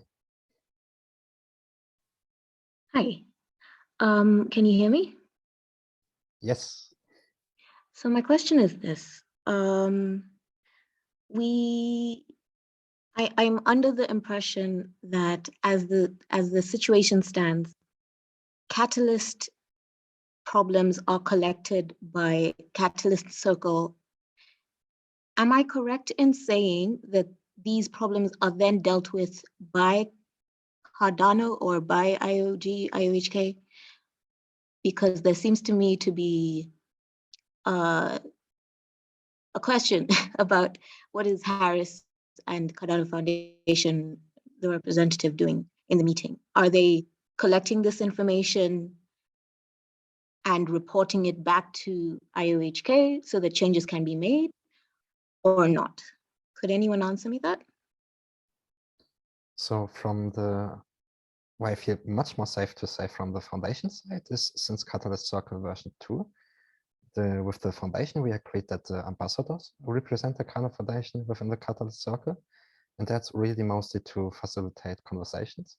And what the other goal is to establish really that we have community members which are present in such initiatives like the Catalyst Circle and directly looping to the Cardano Foundation management team and building from there the bridge then to say, oh, okay, how does Cardano Foundation already start to be a part of Project Catalyst? For example, IOHK in the other side, they are, let's say, the owners of Project Catalyst, right? They set it all up, they are the custodians and they run it. Cardano Foundation for now is not really into the whole thing because they don't see that much importance as far as it's not on chain, right? Project Catalyst, right now, it's not really on chain. And this was the reason why Foundation for a long time also was really, but is it really something?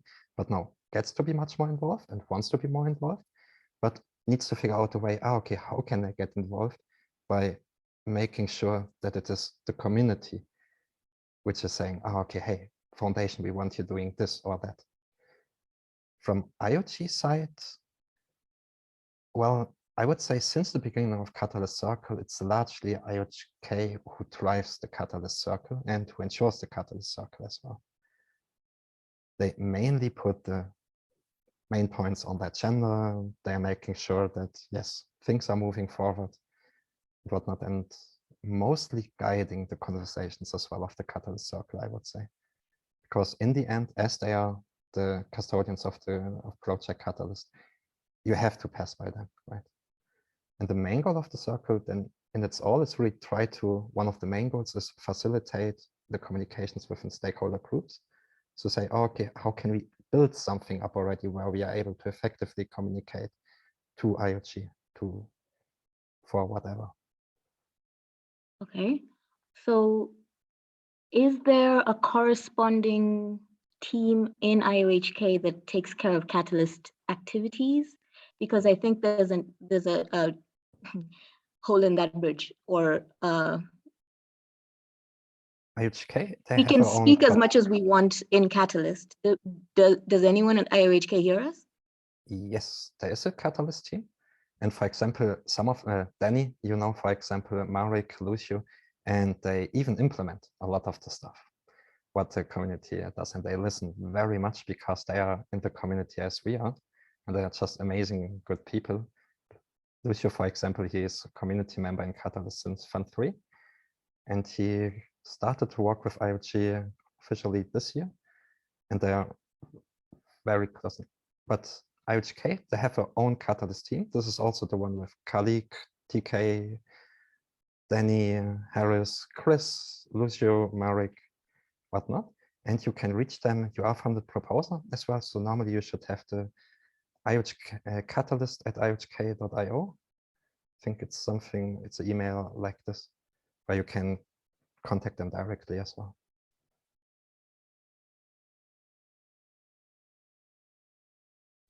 Thanks, Felix. But it's a small team. I think it's maybe something what we think sometimes that IOHK is just, they 300-400 people, but they are actually just 10-20 in charge of everything in Catalyst. And they're just so overworked and overloaded with everything. And they don't have actually this capacity what we maybe expect them to have. But yeah, really important point, Angela. Thanks. And Abraham, and then Tommy. And then I would say, let's find the end step by step. Don't want to be hold here for, for the whole day. Okay. Yeah, so I'm seeing like a lot of parallels to the American legislative process and how we could potentially make this more inclusive without bogging down the system. it feels like if there were documentation that explains how Catalyst actually runs very specifically, fund to fund, it kind of feels like a constitution to me with articles that describe how it should run. And if we have a process to debate these articles, we could potentially have some amended over time or abolished. And when I think about the opportunity to have our voices heard, I think the right balance is to have some sort of that can be fired, but then while seated can change the metrics of these funds, like with a quick vote. That way the actual fund rounds don't have to slow down to do a catalyst about Catalyst, each catalyst, right? Something that I would like to see would be this being split up so you could further codify the submission phase, the assessment phase of this, and within each, people have plenty of ideas about what needs to change, but discuss. Short note with this point, there are Catalyst parameters on which the funding rounds and everything is designed. And they explain, for example, yeah, how much funding in the funding round and how long lasts the funding round and which phases exist in the funding round and how much funds go to, for example, the roles like PAs or VPAs, referrals or voters. So yes, the list is not public, but it exists, the Catalyst parameter list. For me, what is important, passing. This would be something for a problem board. Open list for the Catalyst parameters. I think it's important that people can get together to. People should be able to on specifically.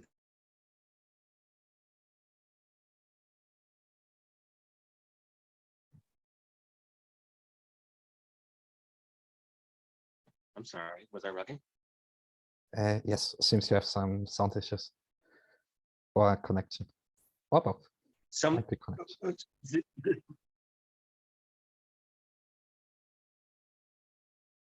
but definitely good points, man. Indeed. And Joe, your hands are up again, once again. Please go for it. Real quick. Final thing.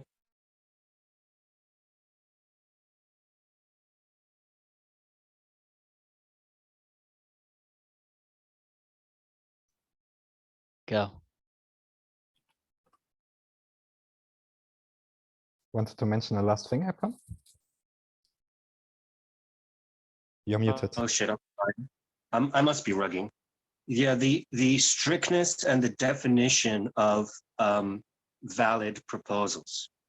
For the submission phase and the assess phase, the community at large, either directly or through state representatives, should be able to have a real tight grip on the strict definition of a valid proposal. Because we do hear complaints that it hurts the economy that, let's face it, bullshit proposals are even allowed to stay on the site for very long. So being looser or stricter about what's actually like required to pass might really be helpful to prevent bad proposals to even make it to the voting stage.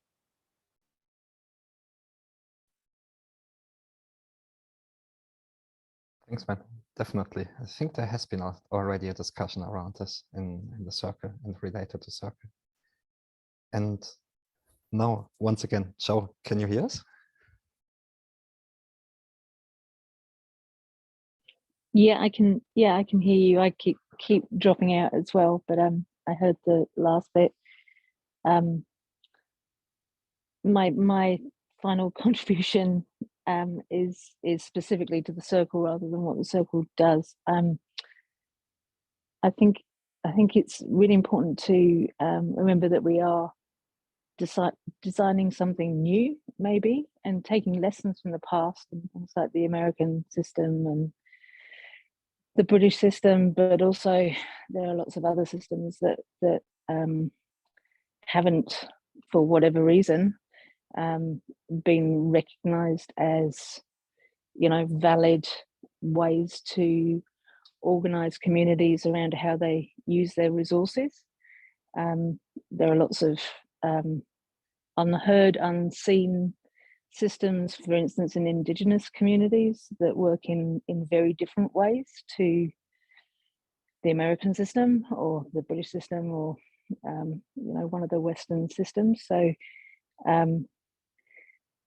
there are lots of other ways to organise, and this experiment we're involved in, Project Catalyst, is a globally world first way of exploring some of those. So maybe we shouldn't lean so heavily on things that are working in the Western world. That's one comment. Going back to Circle being a sensing mechanism rather than a steering mechanism or something that has teeth as such. My view that it's a really important thing in and of itself. I'm a designer by trade, and design research is a part of the process that often doesn't get the time spent on it that maybe it should or could have spent on it. I find that developers want to rush towards a solution rather quickly, and let's build something, and absolutely that's a valid way of testing a solution. But maybe there's more time needs to be spent on actually working out what the problem really is. And that's where Circle is really useful as an ongoing design research function that needs to have its own validity and stand by itself, that is a part of the process. How it links to the other pieces, the challenges, the challenge teams, the proposers, the funded proposers, all of those pieces. I think Angela's right. I think there's maybe some gaps in understanding how these things link to each other and feed into each other, and that's not necessarily very clear at the moment. But on its own, Circle as a sensing mechanism is, I think, really important, and it's obvious, and Felix, you highlighted it just before, that it's severely underpowered. It's not reaching and collecting data from all parts of the thing that it's supposed to be sensing, which is this wider community. So maybe it needs to grow. Maybe then there does need to be other Circle reps for other circles. The sub-circles seemed like the way that Nadia and the team on the PA team kind of handled this last little period was incredible, to get down to real definitions and come up with real solutions. And that was an extension of the Circle, right? So there was Circle and then there was sub-circle as well. But maybe there are other tools that are needed by Circle reps as well. And maybe using a tool that helps sense for a specific community is how a new Circle rep forms. They collect enough data, they reach enough people to actually provide a set of problems that they're hearing, and they become a representative of those problems that they're hearing that aren't from a current, only 5 Circle reps. They're not surfacing up there yet, So yeah, underpowered, some more tools, keep it as a function of in itself, of sensing, kind of the three main points that I wanted to make. Thank you, Felix. Thank you, Joe, very much. And again, sorry, directly after Joe, you you have a nice line, Yuval. Awesome. Well, I wanted to emphasize something that I felt got forgotten, which is that circle reps are not some magically appearing people who get elected out of nowhere and then appear in circle and have these responsibilities, and they can just take over them and do their job. It's absolutely not that easy. It's people who have a life, their own life, who live in the same capitalistic crap as we all do. So they need to mine fiat or have, I don't know. But it's people who have to sustain their life outside of our bubble. And our bubble takes so much time. And I just wanted to emphasize that because on the one hand, we have time. Those people are kind of expected to be full time. Sorry, I think you have a problem with your mic. Sometimes you are really, we can hear you really clear, but sometimes it's like you are far away. Oh, okay. Okay. Okay.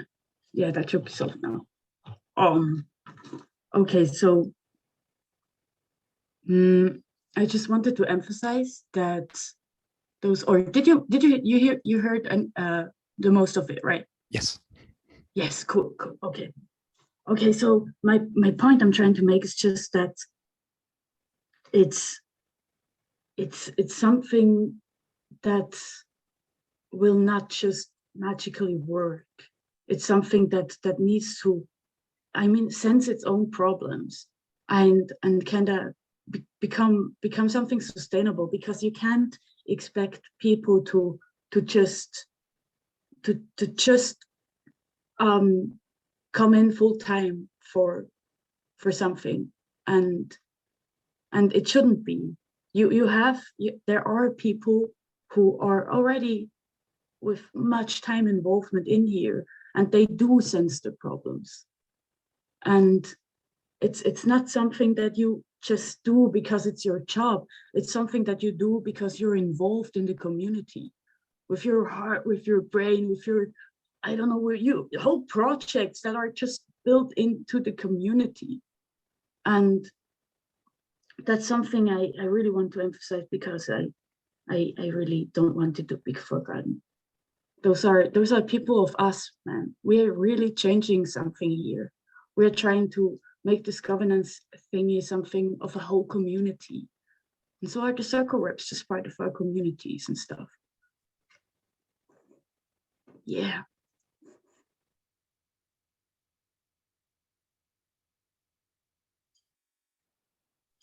Thanks for the human perspective, sorry.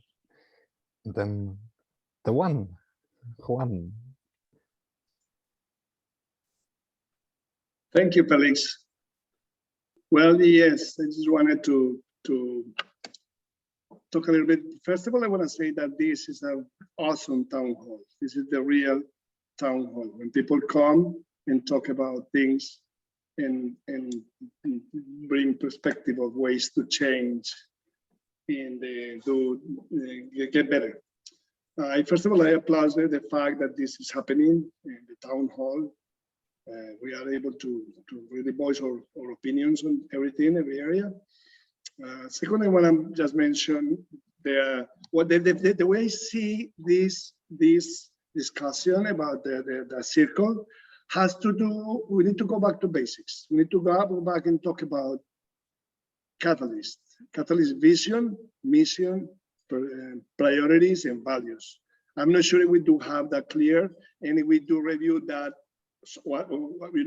with time. I think it's very important to do that, to review it periodically, especially because we have two questions to ask, as Matthias was pointing out. One is where we are going, and actually where we are at. And it seems like we know exactly where we are at. And, teams are working extensively on that. But where we are going is the other question. And that's something that nobody knows. So for that, we need an organic way to evolve our vision, mission, and the values and all those things. At least review them periodically. I think that's important. The way then Catalyst, the circle is going to be able to do a much better job. I know, yes, we do, as Emmanuel mentioned, we need QX. Yes, we do need a lot of work on that. And he did a great job explaining that. And also we need inclusion. And yeah, this is an experiment. So it's a matter of just continuing and working on that. But I go back to my theory. My basic idea is to continue reviewing and make meetings like this to review where we are going. Just talking about the vision, the mission, perspectives, values, and all those things that makes every organization solid and to have a clear sense of where we are going. Other than that, I think is it will work like a gimbal, giving us the direction. And with that, I have to say I have to leave now. I really enjoy listening to all the comments that you guys have, and I learn a lot. Thank you. Thank you, Juan. And then last one, Mr. Bepp. That's a pretty cool name. Yeah, we'll chuck that back onto. It's just a little add-on to Zoe's last point that the people who are we're specifically talking about Circle, but the people who are fulfilling these roles are taking. It's a labour of love, really, but also because of the amount of time that's required to really do these roles properly.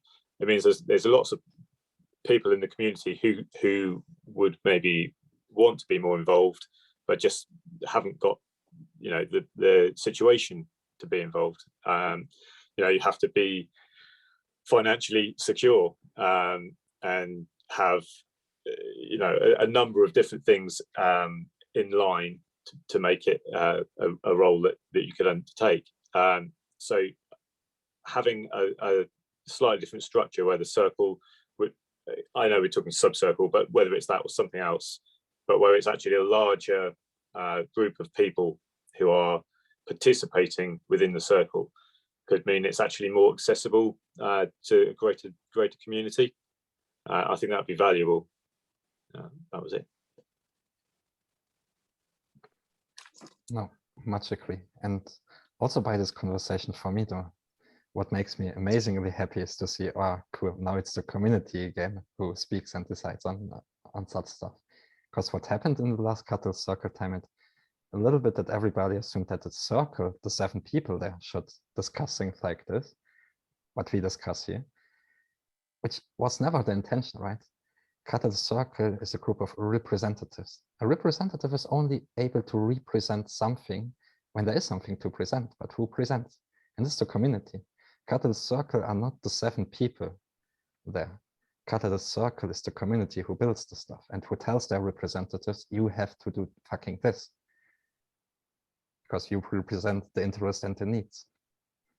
So it's more like, we shouldn't think about that elected people have any more power. Elected people have fucking more responsibility, that's everything.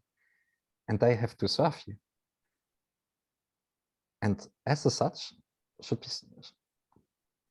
be groups as well. So what we have to make sure is that the community is always able to engage and to participate in those decision-making processes. It's not the circles themselves should do this, right?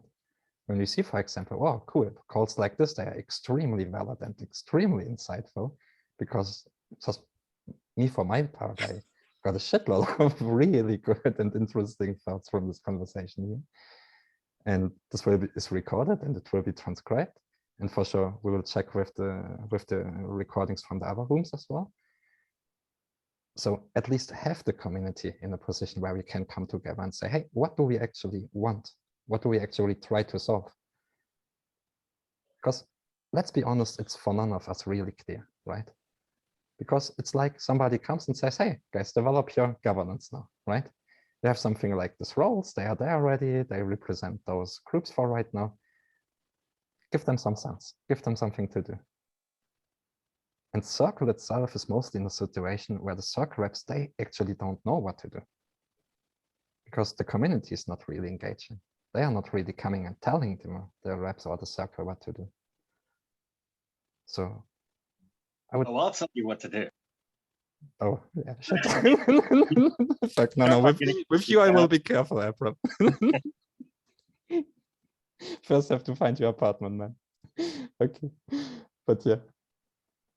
So on a recurring base, well, it was suggested each epoch, what I think would be a little bit extreme, maybe. Then we might lose a lot of folks. But what would be a comfortable cadence for you guys? Once per month, twice per month? There's a lot of Twitter shows that are every epoch. Epoch's end is very important, no? Hmm? An agile sprint is between 1 and 2 weeks. I feel like that's a bit too fast for Catalyst. Yeah, maybe I think one month would be cool. So every 4th town hall, something like that. Is my mic working now? Yes, it is. Awesome. Can I speak? Yes. Please do so. Thank you. Yeah, it's been wonderful to listen to this conversation. And I actually have to go back to the recording because I've been in the chat like fooling around with the lobsters. So I need to listen what was said here once more and listen to the other 2 conversations just to have the full picture. So it's a lot of listening. But yeah, like this once a month idea might be good. And I would try to take our head out of the bush in a way, like not to be so internally focused, but actually like focus on those problems that were sensed or challenges that need a solution. Because I think right now, it's not that the circle only is a mess, it's the entire Catalyst is a mess. So we need to take a look at what are those biggest leverage points where we need community input and then line those up for the next coming months and then take that community input and actually like work on those issues as the community to work on those issues, because the skin or the heart or the liver or whatever this rep is, it cannot solve those issues alone. And as James was saying, I think we really need more people involved, and as Emmanuel was saying, we need a structure for that. And that's why I don't want to be like tooting my own horn, but that's why we started Catalyst GPS, so that there would be some structure. And I hope that it takes root and it's being participated by the community and being designed by the community, because it's not our tool, it's the community's tool. So create a structure that makes sense and apply the same structure to the circle as you would apply to any team in Cardano, and then we are interoperable, like among ourselves. That's my humble wish.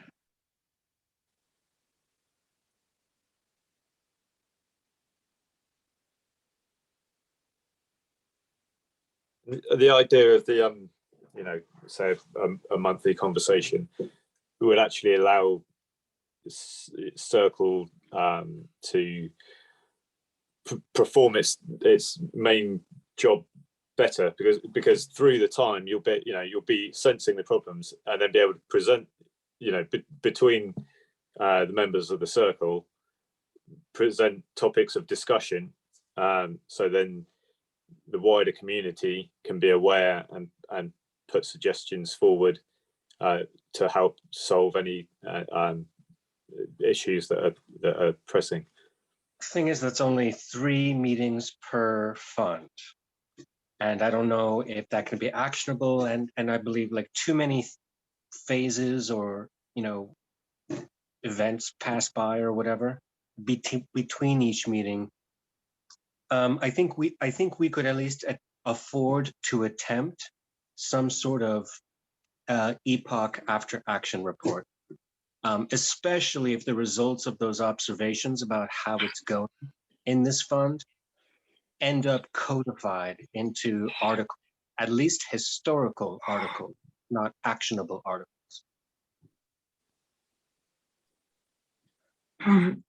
I feel like epoch thing could be working maybe for a circle rep who would like to do office hour epoch.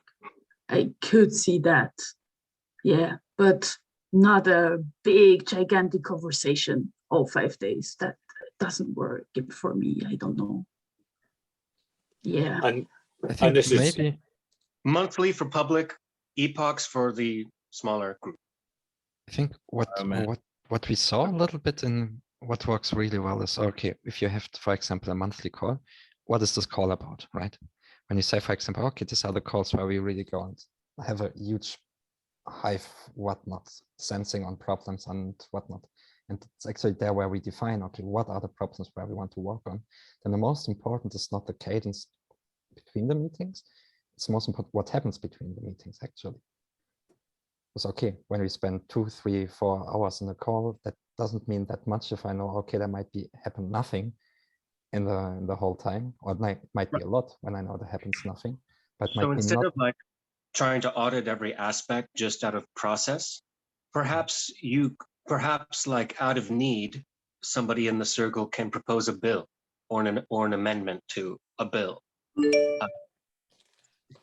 so that nothing is really discussed unless it came from somebody who claims that it was necessary, and they make their argument for that. Would it make sense to say, for example, okay, there are, for example, monthly calls, and when there are groups who are coming together in those calls and say, hey, we actually want to work on this problem, then they go into teams. They can set up their cadence there for recurrency however they want. And the job of the circle rep is to support them with whatever is possible. Right. And these circles cannot afford to be inundated with input while they're working. So at the monthly meeting, these teams are required to like release what they have been doing and get feedback and repeat the process. Mm-hmm. Fuck. Sorry. And Tommy, what do you think? Do we want to set this up already as for as circle version 4 reps here to bring it to the circle already as an outcome of this meeting? Say, hey, okay, check.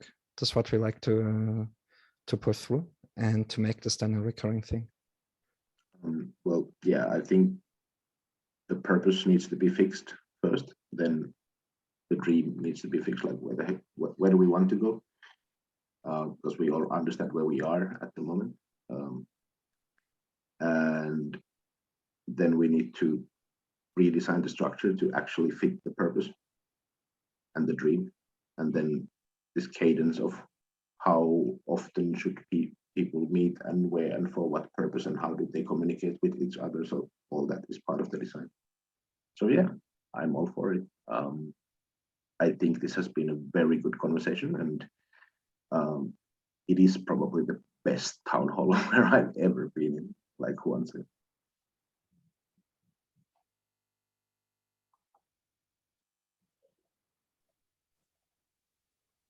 Then let's push it through. And just one thing I think would be really useful if we were going to do a monthly meeting, whether it was after town hall or whatever time, or times varied, whatever, would be if there were main topics that had been sensed as topics for discussion, if they were released before the meeting, so that people could actually have time to, if they felt passionate about something, they can do some research, rather than just coming out. You're coming into the meeting and getting explained there's going to be this breakout room, and for example tonight there's 3 conversations going on where there should just be one conversation, because you're going to miss bits, but you need to know what's going to be talked about before the meeting. We'll work with that. Some sort of Reddit-like framework where anybody in the community comes up with a concern and immediately it's recognized as a universal concern. And that's addressed by the time the Epoch teams go to the monthly meeting.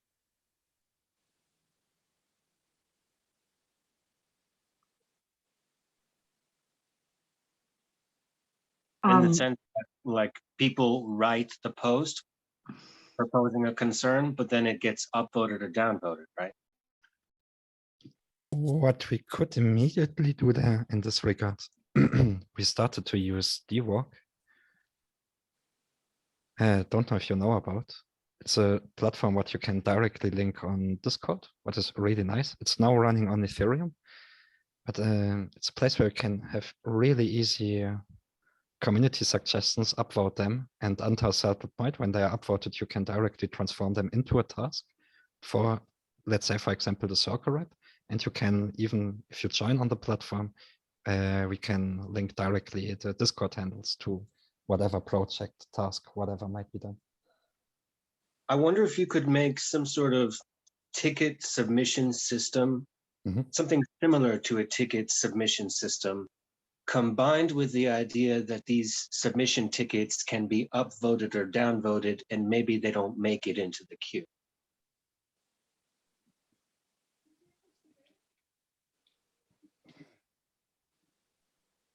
So then I think 2 things which need to be done before the next call. No, 3 things. At very first, a wrap up of this one.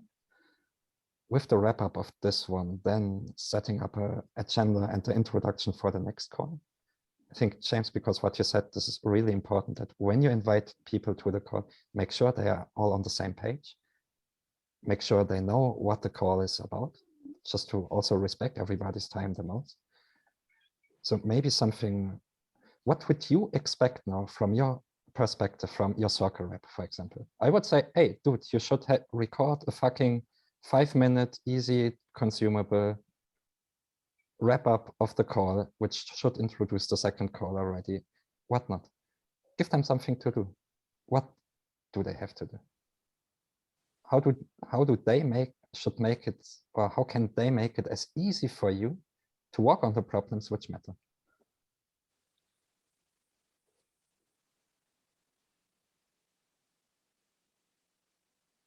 Yeah, that it's been running a few hours. And... Yeah. Well, Nadia made such a board, by the way, exactly on the work.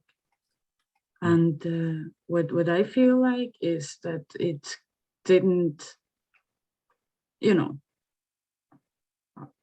hardly many people know about it.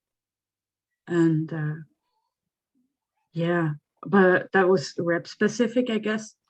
Also because the Discord that's linked to it is was called CAVC Hub, so it was kind of specific. Yeah, I maybe no, that's for another day. Shit, I forgot what I wanted to say. I wanted to add something.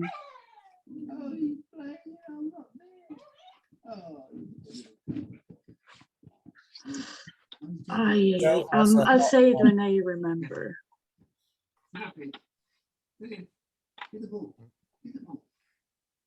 No stress. And Vanessa.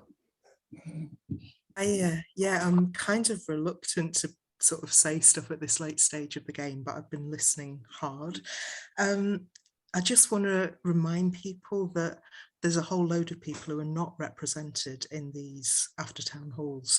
There are whole communities who are at a time zone that it's inconvenient for. There are also lots of people who just don't come for whatever reason. And so just to flag up that that's an important consideration, that if people are not here talking in future, even though I think it's a brilliant idea to have future sessions, if people are not here talking in them, don't assume that they haven't got anything to say. And just leading on from that, I just feel that one of the problems with Circle as a whole, with Catalyst as a whole, is we have constantly this urge to centralize. Oh, let's all do it the same way. Let's all do it this way. Let's all have problems that everybody agrees with, and let's not hear the ones that are marginalized. Let's systemize. And if you don't do it by this system, then we don't want to know. Let's homogenize and let's make everybody identikit.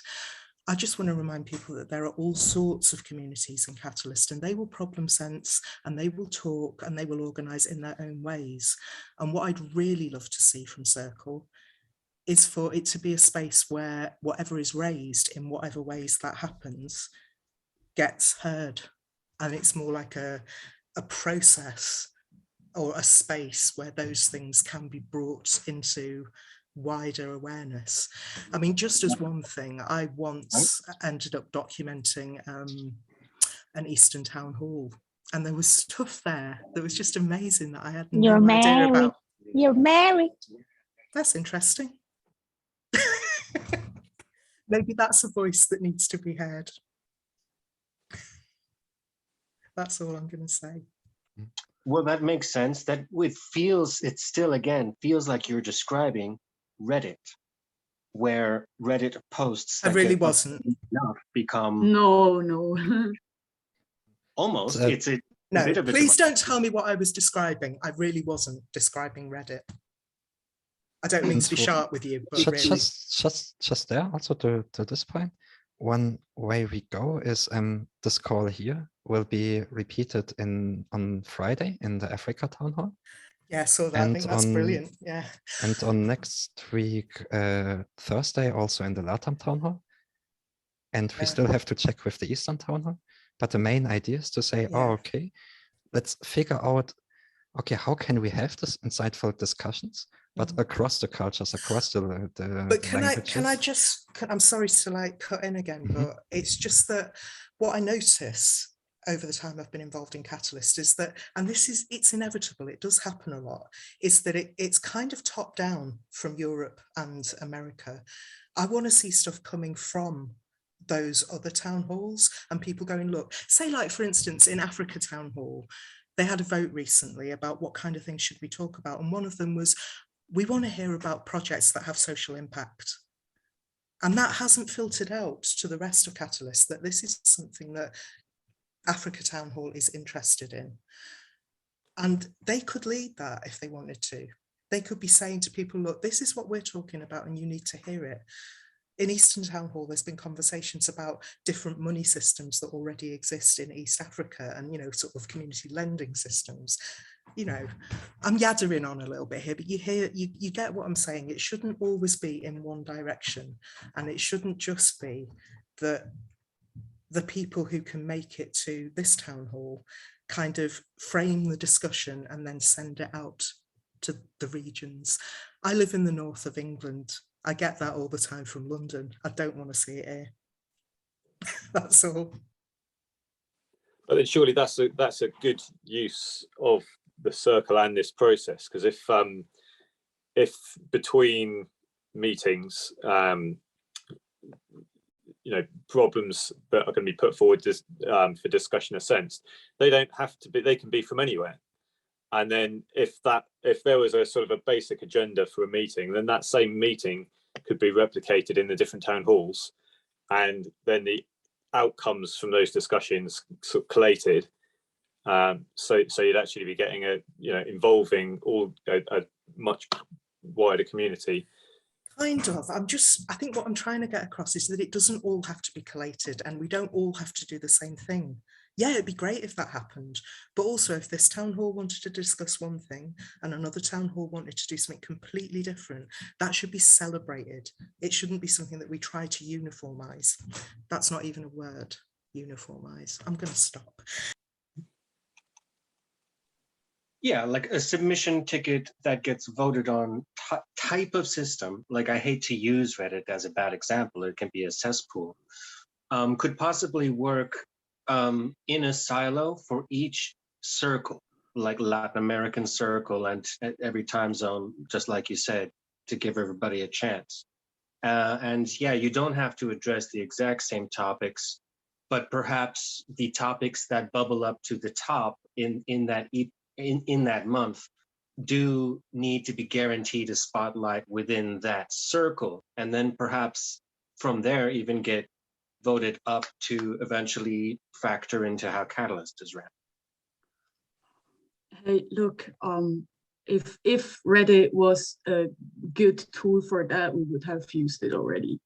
Dwork has this function that you're addressing, the function of Reddit. Dwork has the same function of putting making an entry and then letting it voted up or down. That's in Dwork. That's the same function. And yeah, I actually remembered what I wanted to say. Dwork's amazing. Yeah, yeah, but it's again going into, I don't know. It just needs to be, you know, communicated good, and it needs to, before you communicate it, you need to decide what you want to do, and before you make the decision, you want you want to serve as many people as possible. And here's extremely important what Vanessa said. Extremely. If you make a town hall, or even every 5 days, and you tell people, yeah, just come in and tell your stuff, you are just gathering opinions from the people who are privileged enough to come in and the people who are underprivileged. And I thought we are revolutionizing stuff here. So we want to address underprivileged people. And well, I'd say they're not lucky enough to. Hey, no. I agree, but I don't know about privilege. Nah,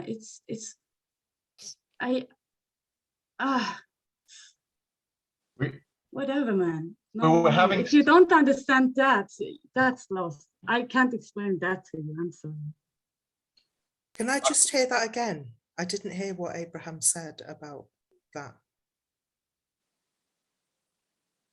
Well, I just wanted to argue technically, you're 100% correct about the need for full availability, equal voice. But I wouldn't tie privilege into that, if you want to say the privilege of being able to attend.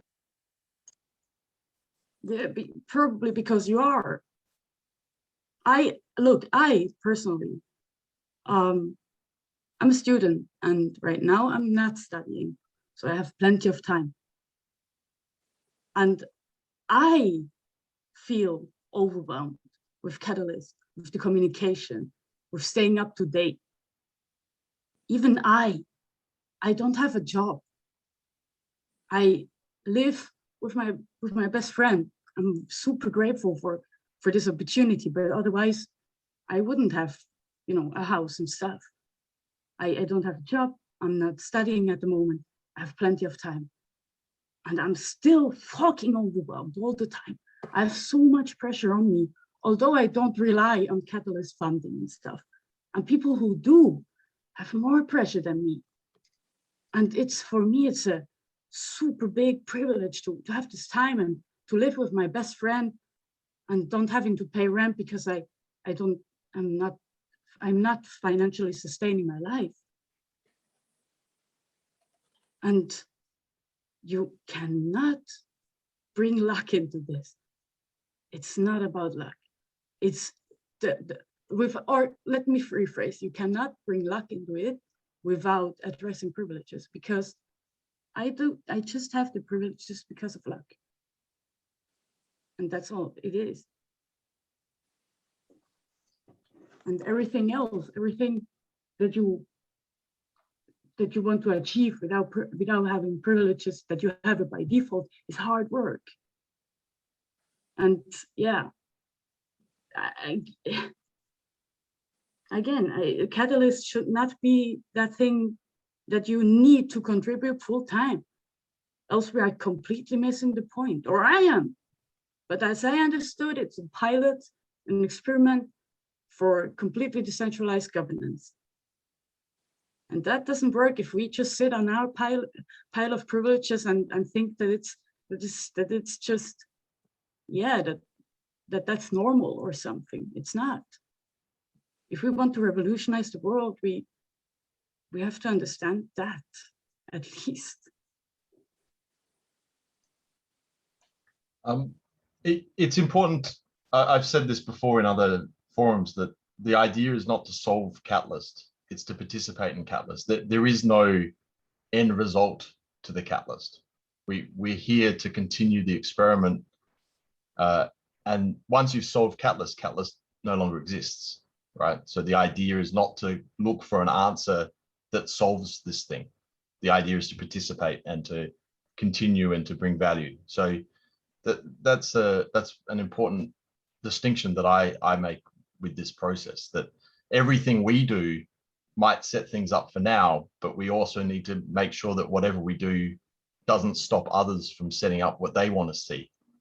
Because once we do that, we start creating closed systems.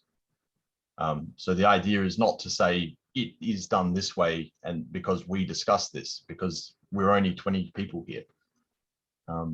So I just wanted to bring across some of the discussion that we had in the voting room. If I can remember what I was saying. Part of what I was bringing up towards the end of the discussion there was that Alison mentioned that it's good with an experiment not to adjust too many parameters when you're experimenting, because then you can't see what changed and what the result was. But then I said, well, we can experiment beyond just looking at the circle and look to spawn new circles with different methodologies and different ways of voting and different reasons for existing. And I think that follows on from what Vanessa was just saying. The idea that the current circle basically is representative and collective of the extremely active Catalyst members that we currently are, in whatever form it is on the time that they voted. But if we also look to support another circle as a first level of experiment, but other circles in as much time as we can spawn those off, and look to how those circles can communicate with each other.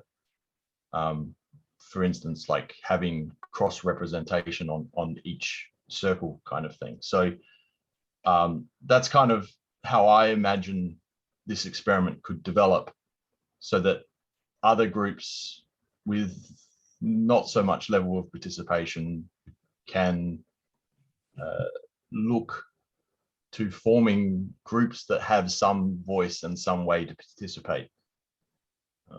So that's part of the discussion that was happening over in the voting side, or at least maybe not discussion, maybe just what I was saying. So, and I guess that's part of the problem, right? Like there are these circle conversations. We were running a different circle across in the other room. So you guys don't exactly know what we were talking about, and we don't exactly know what you were talking about, but we're all talking about very valuable things and coming up with interesting solutions. And sorry, I'm still talking here, but part of that is the whole idea of what the Catalyst is, that we already have this mechanism for decision making. It needs to innovate still, but that mechanism is fairly well participated in. It needs to be more participating, and that's the proposal mechanisms in the Catalyst. So decision making, the circle is not about decision making. It's about identifying problems to bring into the decision making process. And I think that's an important factor to keep in mind. So it's about drawing attention to whatever problems various communities are having inside the Catalyst, inside Cardano, and expanding that experiment out in order to present those things to the ADA holders and to the community at large to make decisions on.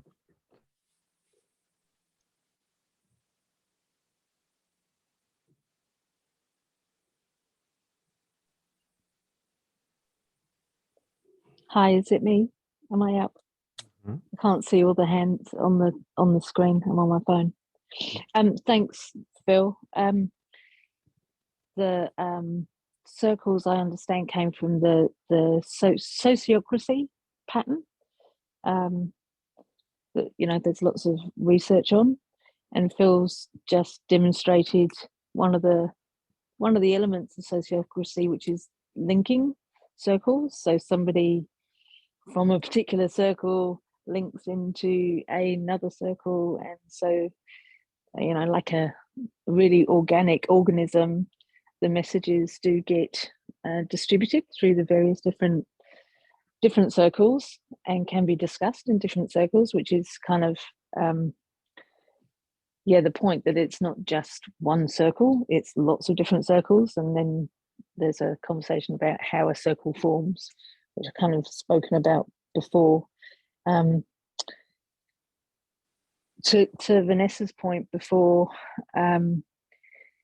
this opportunity to talk and to have these conversations is not only important and potentially going beyond what we've got with democracy, which I think Churchill said it's the worst form of organising people, really.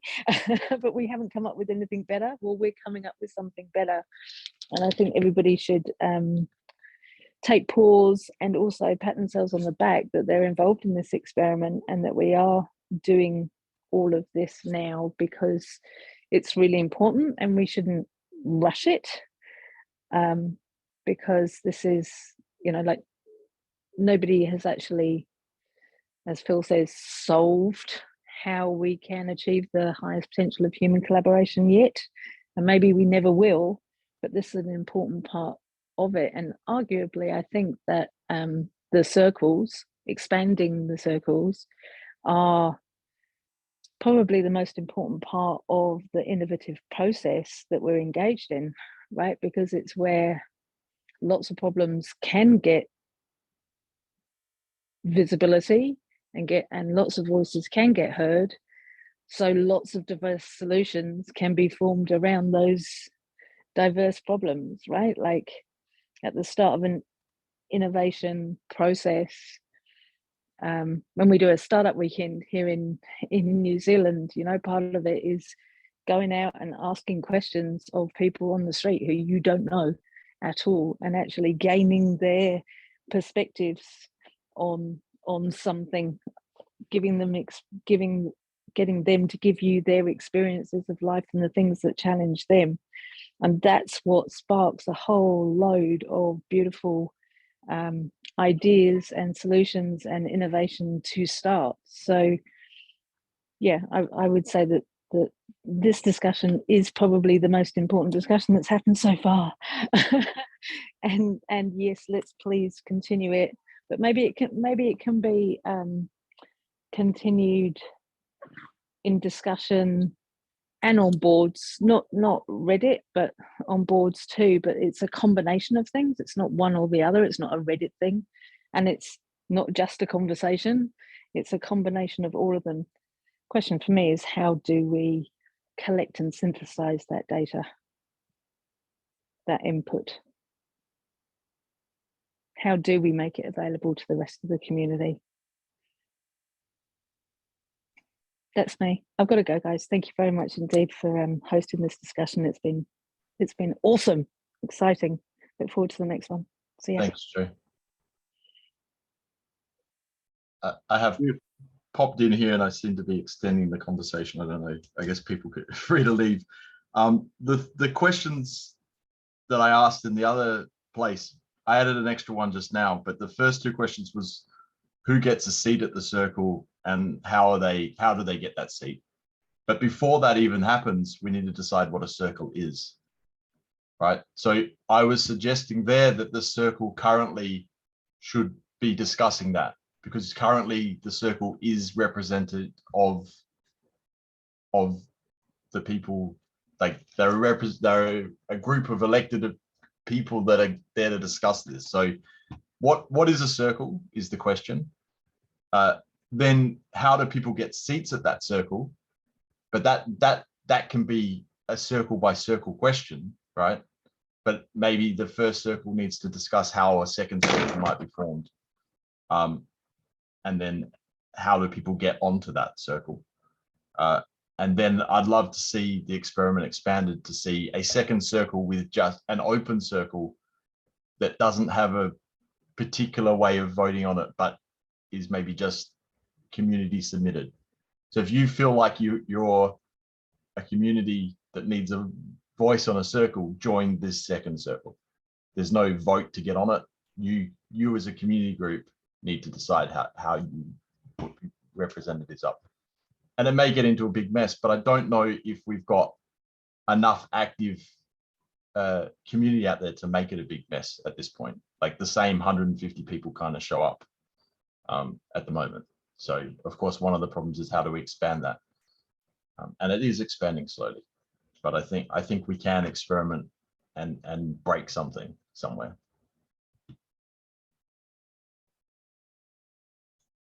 Beautiful.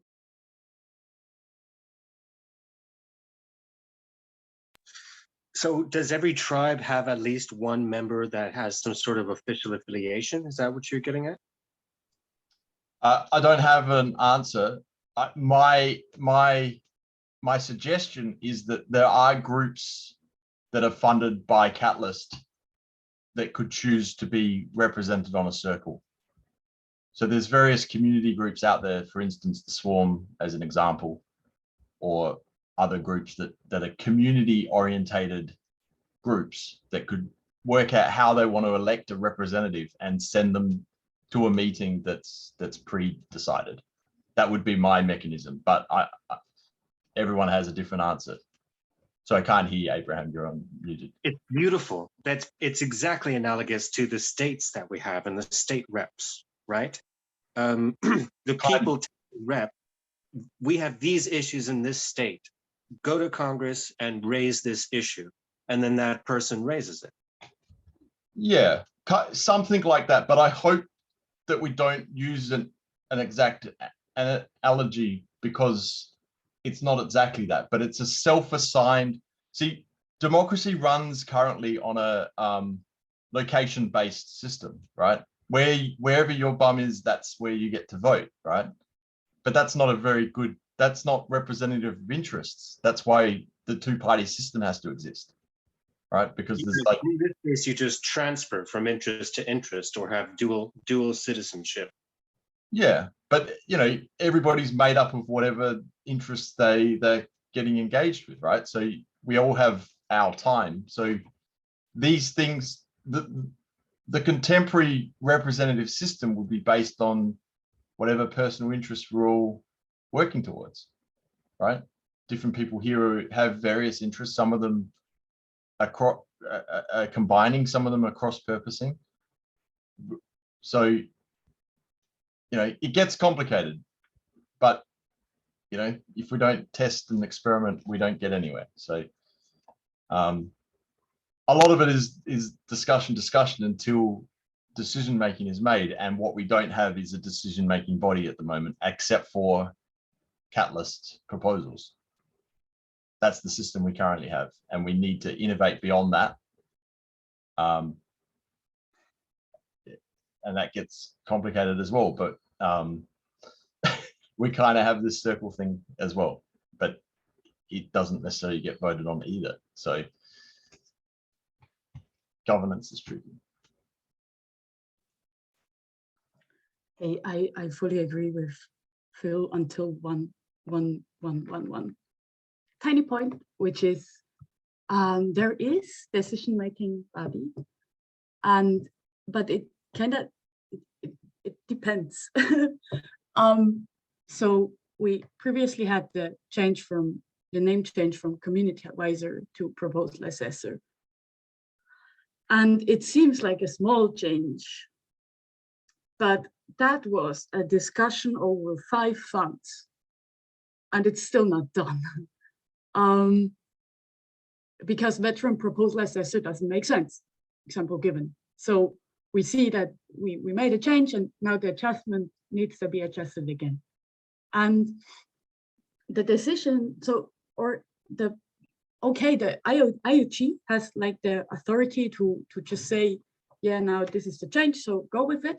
But it's not like they just came up with it out of nowhere and stuff. It's just that this is a more or less, but it seems like pretty easy change and something that nobody had a counter argument against. So it was clear that this could be just implemented. So my understanding is that it's not like we should have a decision-making body. It's that we should first understand how we want to make decisions. And from there we can think further. But yeah. Okay, I mean, first off, I didn't know that was happening. I didn't know there was going to be a change, and I did have some counterpoints to it, but I'm happy wherever things are. The thing that I think is most important, both in Catalyst and in the Circle, and that we've been discussing it in various places, is the concept of the parameter, what it is and how they get changed. So in a system, there's various things, right? So in country, nation states or local governments, they have a process of, like someone was talking about, bills and acts of parliament and things like this. This is their systems. But these are essentially parameters, right? So on the base level, a parameter is, say, for instance, how many 80 you need to vote. 500 at the moment. It changed from 3,000 some time ago. Another parameter is CA to PA. The naming state of things is a parameter, right?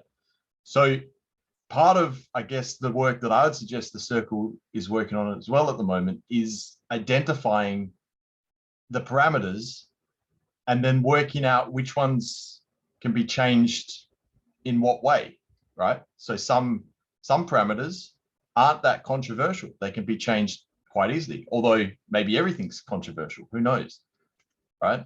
Some things, so if we look at the parameters of the current Circle, right? How many members are on the Circle, how many circles there are, right?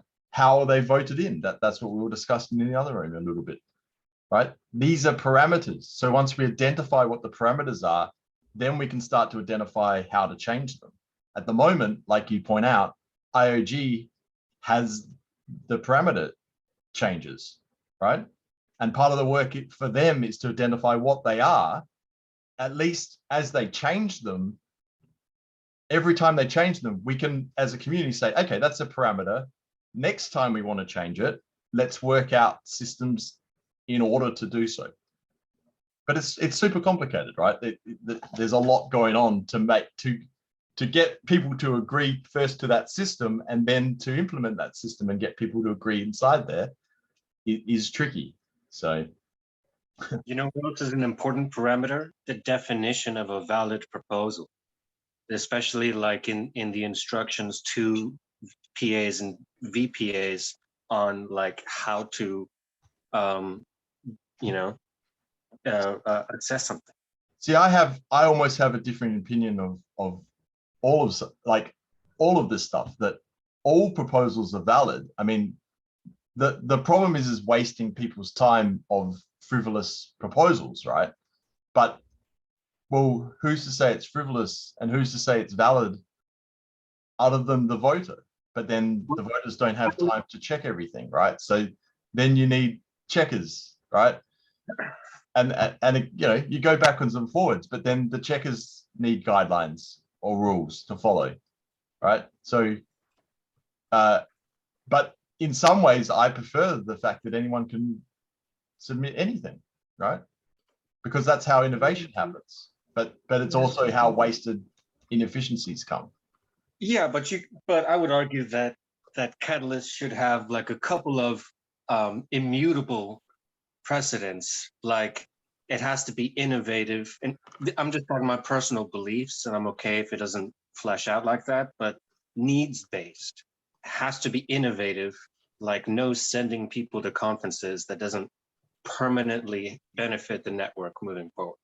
But that does, like, you could argue anything, any parameter you set could be argued against, right? The fact that people are meeting, you could argue provide a benefit that's lasting. the fact that people are meeting and discussing things that they can't do online is beneficial.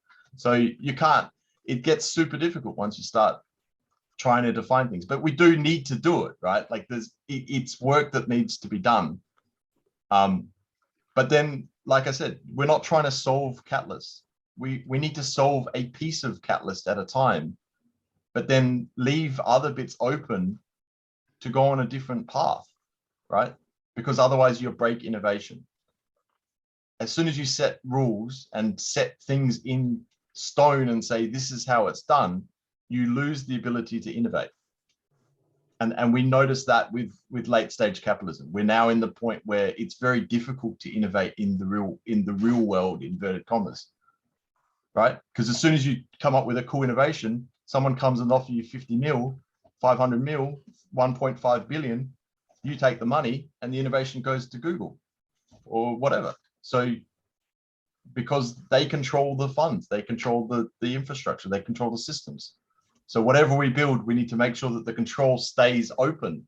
It's the open highways that we need operating, not the tollways. And that's exactly what would get lost if you try to define what a valid proposal is. Just to, yeah. I totally feel like that the parameters, yeah, they are part of the structure, but as soon as you try to regulate stuff, you're just gonna reproduce some laws. I don't know, and I would not like that. So parameters, first identifying them, yes, and also about this whole process. I feel like it's, yeah, we don't have like a second proposal mechanism, maybe yet, maybe with the rapid funding thingy that could happen, but yeah, as long as there's no structure, the structure is just the conversations in my mind, which is inefficient, yes, but it is one. I think everyone's getting a bit tired. So Yes. It just Phil, exactly, Yes. because it's 3 hours now, rerun the call. And also, yeah, Vanessa, she wants to transcribe it. Oh my God, you will have Please, won't somebody think of the transcribe? Sorry, exactly have some video of them, please. And it's not the only room, right? That 2 other ones as well. And yeah. Yeah, thanks, Felix. Great. and if you want, we have a LATAM and the Africa one as well. So Yeah, I'm working on my Spanish. All right. I've got a copy of War and Peace. Just let me start reading that. Sorry. But yeah, so for me, definitely, Tommy, we will bring this up in Catalyst Circle. We'll set up already a next call to say, oh, okay, really everything about Catalyst Circle, to give this conversations already a recurrency and figuring then step by step out, oh, okay, what can we then actually do? But at the end already have a place where the community is able to say so in Circle what I have to do. And this has been a fucking amazing and really beautiful discussion and conversation. And you are all amazing, really. I mean, this just really, really good thoughts. And thanks so much for your time, everybody. Really. And thank you for facilitating, Felix, as well. Wasn't an easy one. But you shouldn't be fucking cursing in official fucking videos. He's just free with his language. He lives in France. It's all right. Exactly. Okay.